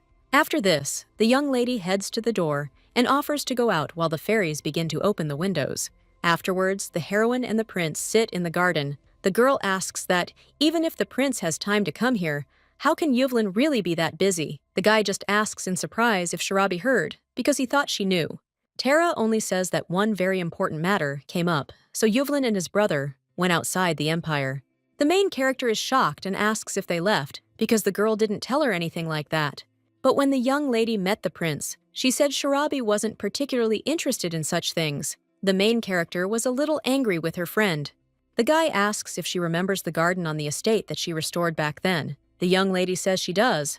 But what about that? Tara says it was shortly after their first meeting, and the two went to explore it. The young lady asks how they will do this, and the guy replies that they said that if a girl can use spirits, then she can also see memories from the past. And his brother wants to find the person responsible for the arson. Sharabi understands that the two of them have been through a lot since childhood. The young lady looks at him and realizes that they have survived so many attempts on their lives. The young man turns around and, blushing slightly, smiles at the young lady Sharabi. The toad realizes that these two have now grown up and become imperial princes. Therefore, they have the power to catch the culprit. The girl says that it turns out that these two are busy with really serious matters. She feels terrible because she can't help, but the prince tries to calm Sharabi down and tells her not to worry, because he wouldn't have wanted her to go with them anyway. He sees that the main character has staggered a little, so he pulls her closer to him. He claims that this matter is much more dangerous than she thinks, but he sees that Sharabi is only leaning on him with her eyes closed. So the guy looks away and thinks that there is nothing left, but then the main character opens her eyes and asks what he is thinking about. The guy is a little taken aback by this and says that he doesn't think about anything like that. And then the whole red guy turns around and says that the trail just disappeared so quickly. The main character asks what he is talking about. And then she remembers those events at the ball and immediately blushes. She jumps so far away from the prince that she knocks over the plate of cookies. The girl screams, "What is he saying?" But the young man simply says that since everything is over, he can leave one more mark. The main character is already in complete shock from this and is blushing like a tomato. But the guy just continues and says that then she will remember him every time she looks at her. The young lady is shocked by this. She immediately hides behind a tree and screams, what is wrong with him, and whether the prince has gone crazy. She asks if it's something in the air, or if he's just gone crazy. But the young man merely rises from his seat and approaches Sharabi. He claims he'll stop by when he has time, come see her, and maybe even help her out with something like he used to. The protagonist looks at him incredulously, but the guy just says that she must have a lot of things to do since he was her only employee, so she probably needs help. For example, moving large pots or heavy boxes. Sharabi says that if he is talking about this, then everything is fine. The young man asks what she is talking about. The main character thinks about how to explain everything, and then says that she seems to have an assistant, but the prince only asks what she is talking about since she doesn't have any employees. Sharabi says that he is not really an employee, and this is connected with her debt collector, so everything is complicated. The prince asks which collector and why she didn't say everything right away, but the main character insists that she's saying it now. But the prince just comes up to her and grabs her by the shoulders. He says that the girl could have told earlier. She could come or send a spirit. There are plenty of different ways. The young lady turns to Tara. She asks if he's decided to interrogate her. That same evening, the girl is sweeping the ground in her garden. She thinks both guys are complete idiots as fairies approach the main character. One of them points to the store and says that Tara still hasn't left, and then asks if she's going to ask him. The young lady says she doesn't know, but then a shadow approaches her from behind. The protagonist doesn't understand who it is. But when he turns around, he sees that same guy and several big guys. She understands that these people definitely did not come there behind the trees, and they are clearly up to something bad. One of them approaches the main character and asks what will change if he reveals his true identity. The pink-haired lady realizes it's a familiar voice, and then she realizes it's the same man who was in her this morning. The girl asks, who knows? She asks why they're here and tries to step back. But when she does, she realizes there are two more men behind her. The young woman realizes this place is far from the main roads and shops, so she doesn't think she'll be able to escape. No one will hear her, not even Tara. because he is too deep in the shop, but the young lady's mouth is immediately shut, and she's stuffed into a sack. The fairies fly up to her, and the main character screams for her to gather everyone and bring help. The kidnappers are just wondering if everything is at home, and one of them asks who she is talking to. Tara, meanwhile, is near the shop sighing, but at that very moment, fairies fly up to him and claim that Shirabi is in great trouble. The guy asks what happened, and the fairy replies that she was kidnapped. Then someone from the side asks if she's serious. The guy says that he can't leave for a second. He comes closer to the prince. And then he says that with Shirabi, every day is fun. And that's for sure. The guy puts his hand on his head and hides his ears. The prince says that this is Verkot, and then claims that he is the same wanted knight. The young man sighs, and then asks him to let him clarify something. Varya insists that he is that knight, but he's not a bad guy. The prince only says that the criminal allegedly said otherwise, but Kael tells him to relax. He may have been a spy, but he hardly possessed any valuable information, and he was planning to leave the ranks of the Vilavis Knights, but the prince asks why he believes that. Kael points to the shop and says that if only because he's the gopher there. Tara says that's what Shirabi said about him. The young man agrees and says that he is the big boss's golden assistant, and now he is in her debt, and so for now, he has no intention of leaving there, but then he asks His Highness if he can continue to hang out there. He adds that Shirabi has been kidnapped. The prince insists that this is true and that she must be rescued. But his interlocutor only asks what exactly he is going to do, because as far as he knows, he has no offensive abilities, and he is not very good with a sword. Therefore, if he goes after her alone, he will bring even more problems. The prince is shocked by this and asks the knight what he is talking about, but he only claims that the young man has little time. This means he doesn't have time to call his knights, so he offers to make a deal. Tara asks what deal he is talking about, and Kael says that he will help him because in the end, he was a real knight and would even say that he handled the ball better than others. The prince thinks for a moment. He thinks how hard it is for Shirabi now, so he asks what his interlocutor wants. But he only says that for helping to save Shirabi, he should remove the reward from his head, after which the young man says it's a simple request. The prince understands that the bounty on his head is of course merely a precaution, since his identity was ultimately revealed later. But they have no data on what information he collected on them, and if he does everything correctly, then this request will really be easy to fulfill. The prince says that if the boy has not committed any other crimes, he will consider his offer. But Kael merely bows his head and asks if he's giving him any guarantees. But then he turns around and says, okay, he'll do it. And then he turns to the spirits and asks if they know who stole her. The fairies claim they don't know the names, but one of them looked like the man who had come to the shop before just recently. Well, then the fairy comes to a realization, and she understands that she recognized his voice, because this is the man with whom Shirabi literally broke the contract. Then the guy remembers that it was this morning, and the girl apparently completely lacks the instinct for self-preservation. He claims that he knew that something like this could happen, and it's not surprising that she was kidnapped. The shop doesn't even have a gate, but the guy wonders when she's ever been cautious. He's only just earned her trust and gained free reign in the shop, and she even let him stay there. One of the fairies tells him to follow her, after which Kael goes after her and tells His Highness to follow him too. But the guy simply follows his interlocutor and asks if he can stop calling him that, but the other man only turns to him. And then he picks me up saying how slow His Highness is. Tara is shocked by this, and Kael immediately jumps over the fence. The main character is in one of the houses at this time. She sits on the floor with her mouth bound. One of the fairies tries to unravel the knot and frees the protagonist's mouth. The young lady asks why this happened just when Yuvlin is away. Shirabi turns around, scanning the room. The purple-haired fairy says that the other fairies have gone for help, and the girl shouldn't worry.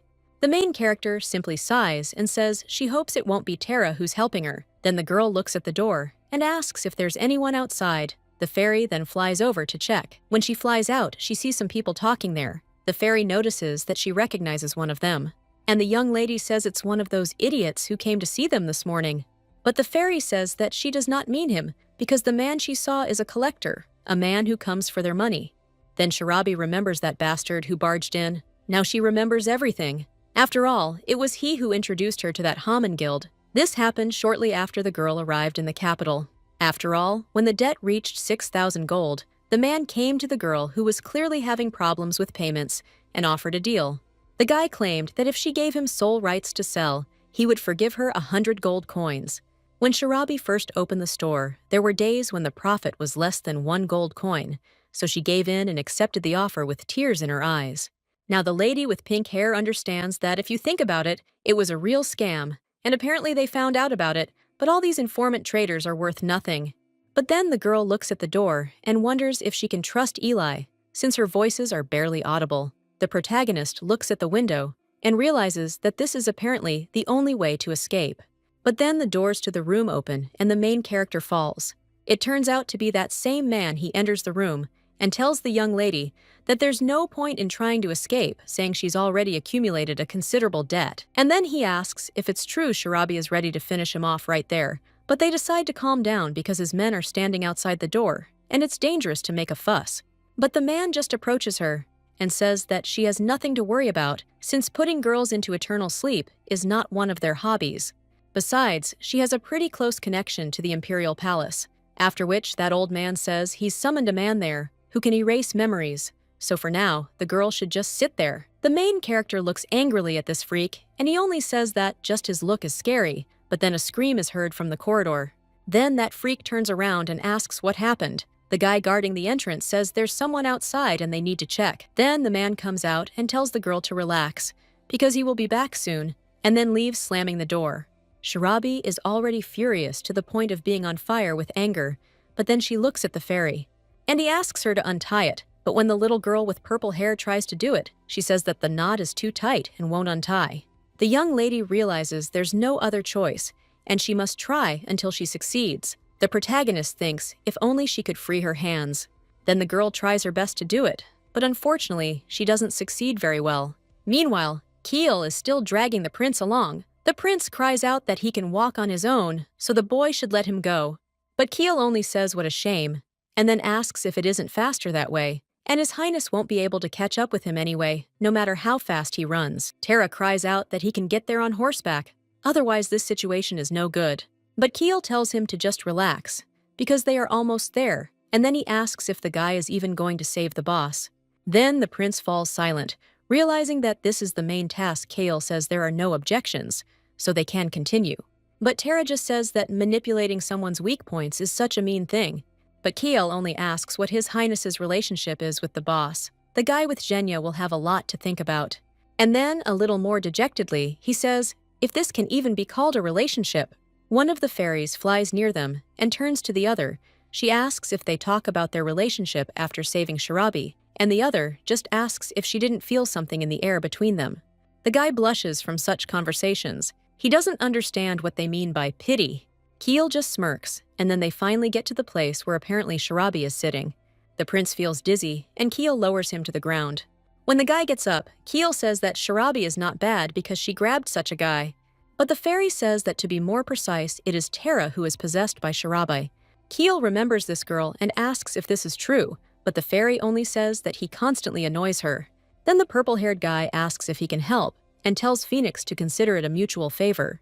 The little girl with golden hair understands that mutual means that she will have to repay him for helping her, so she wonders if this is a good idea, but then turns around and nods in agreement. Meanwhile, the purple-haired fairy is trying to untie the knots in Shirabi's arms. She almost succeeds, so the young lady says that the guy there is doing a great job and that at this pace they will soon finish. But the young lady hears voices outside. One of them tells the others to make sure she drinks 2 glasses of water before beginning the memory wipe. Shirabi knows they're already there, but she knows she can't just give up like that. The fairy tries with all her might to untie these knots and finally succeeds. But it turns out it's a little too late to believe it. Those same guys enter the room. One of them approaches the main character and asks if she heard everything, after which the guy approaches her and claims that before he erases her memory, he needs answers to some questions. He says that the girl grew up without parents, and it must be hard to hear about her debts, so he asks how she knew that the debt is paid in double amount. The lady with pink hair curses this damn information, but the guy tells her to answer, otherwise it will be bad, and he would not like to raise his hand to the girl. Shirabi understands that if she tells about Kyle, he will be in danger. So the girl just turns to this villain and asks if he will hit her if she doesn't answer. The guy says that then there will be no other choice. The main character says that the person who told about this. But then he suddenly falls silent and asks what to do. The girl apologizes and claims that she has such a bad memory. The young man becomes furious at this. He puts the dagger back into its sheath and says that he already said that he doesn't enjoy hitting girls. But the main character only says with a smile on her face that this is good and she doesn't enjoy handing over her people in exchange for her life. Then the guy immediately gives her a hard slap in the face, which makes the young lady's eyes swim before her eyes. The guy just grabs her by the collar and asks if she's going to fight back. Then he takes out his dagger again, folds it, and lunges at Shirabi with it. But suddenly, a wind with herbs blows through the window. The villain doesn't understand what's happening, but is immediately enveloped in vines. When the main character opens her eyes, she sees fairies in front of her. They are very hostile towards that guy. The young man asks what it is. He tries to free himself from this vine with a knife, and one of the fairies screams that if he touches Shirabi, she will finish him off. The pink-haired lady notices a small dark energy emanating from the fairy. She also says that if that guy hurts Shirabi again, she will not forgive him. The main character remembers the spirit from the rotten tree, so she raises her hand and claims that she is fine and asks the fairies to stop. The guy just turns around and asks if this is her doing. He tries with all his might to free himself from the vine, and he succeeds. After this, he grabs the sheath of the dagger and screams that he left the girl alive, and she treats him like this. He swings at her with all his strength. But suddenly, someone grabs his hand. This guy claims that people who can manipulate the memories of others are said to be much more sensitive, so he decides to test this out. When the villain turns around, he sees a guy with purple hair there, but he starts squeezing his hand so hard that the scabbard falls out of the villain's hands. Keel only asks with a smile on her face if the guy wanted to hit her boss. But the memory manipulator falls to the ground and screams in pain. The main character's vision blurs. Someone covers her and places a hand over her face, obscuring her entire view. The protagonist thinks the person's hand smells so nice like herbs, so the girl asks Tara if it's him. The boy with the ears only tells the boss not to open his eyes, as it wouldn't be the most pleasant sight. Then he draws his sword from its sheath and says he'll take care of this guy. Then he turns to the villain and says he dared to hit his boss, so he'll make him suffer and regret his actions.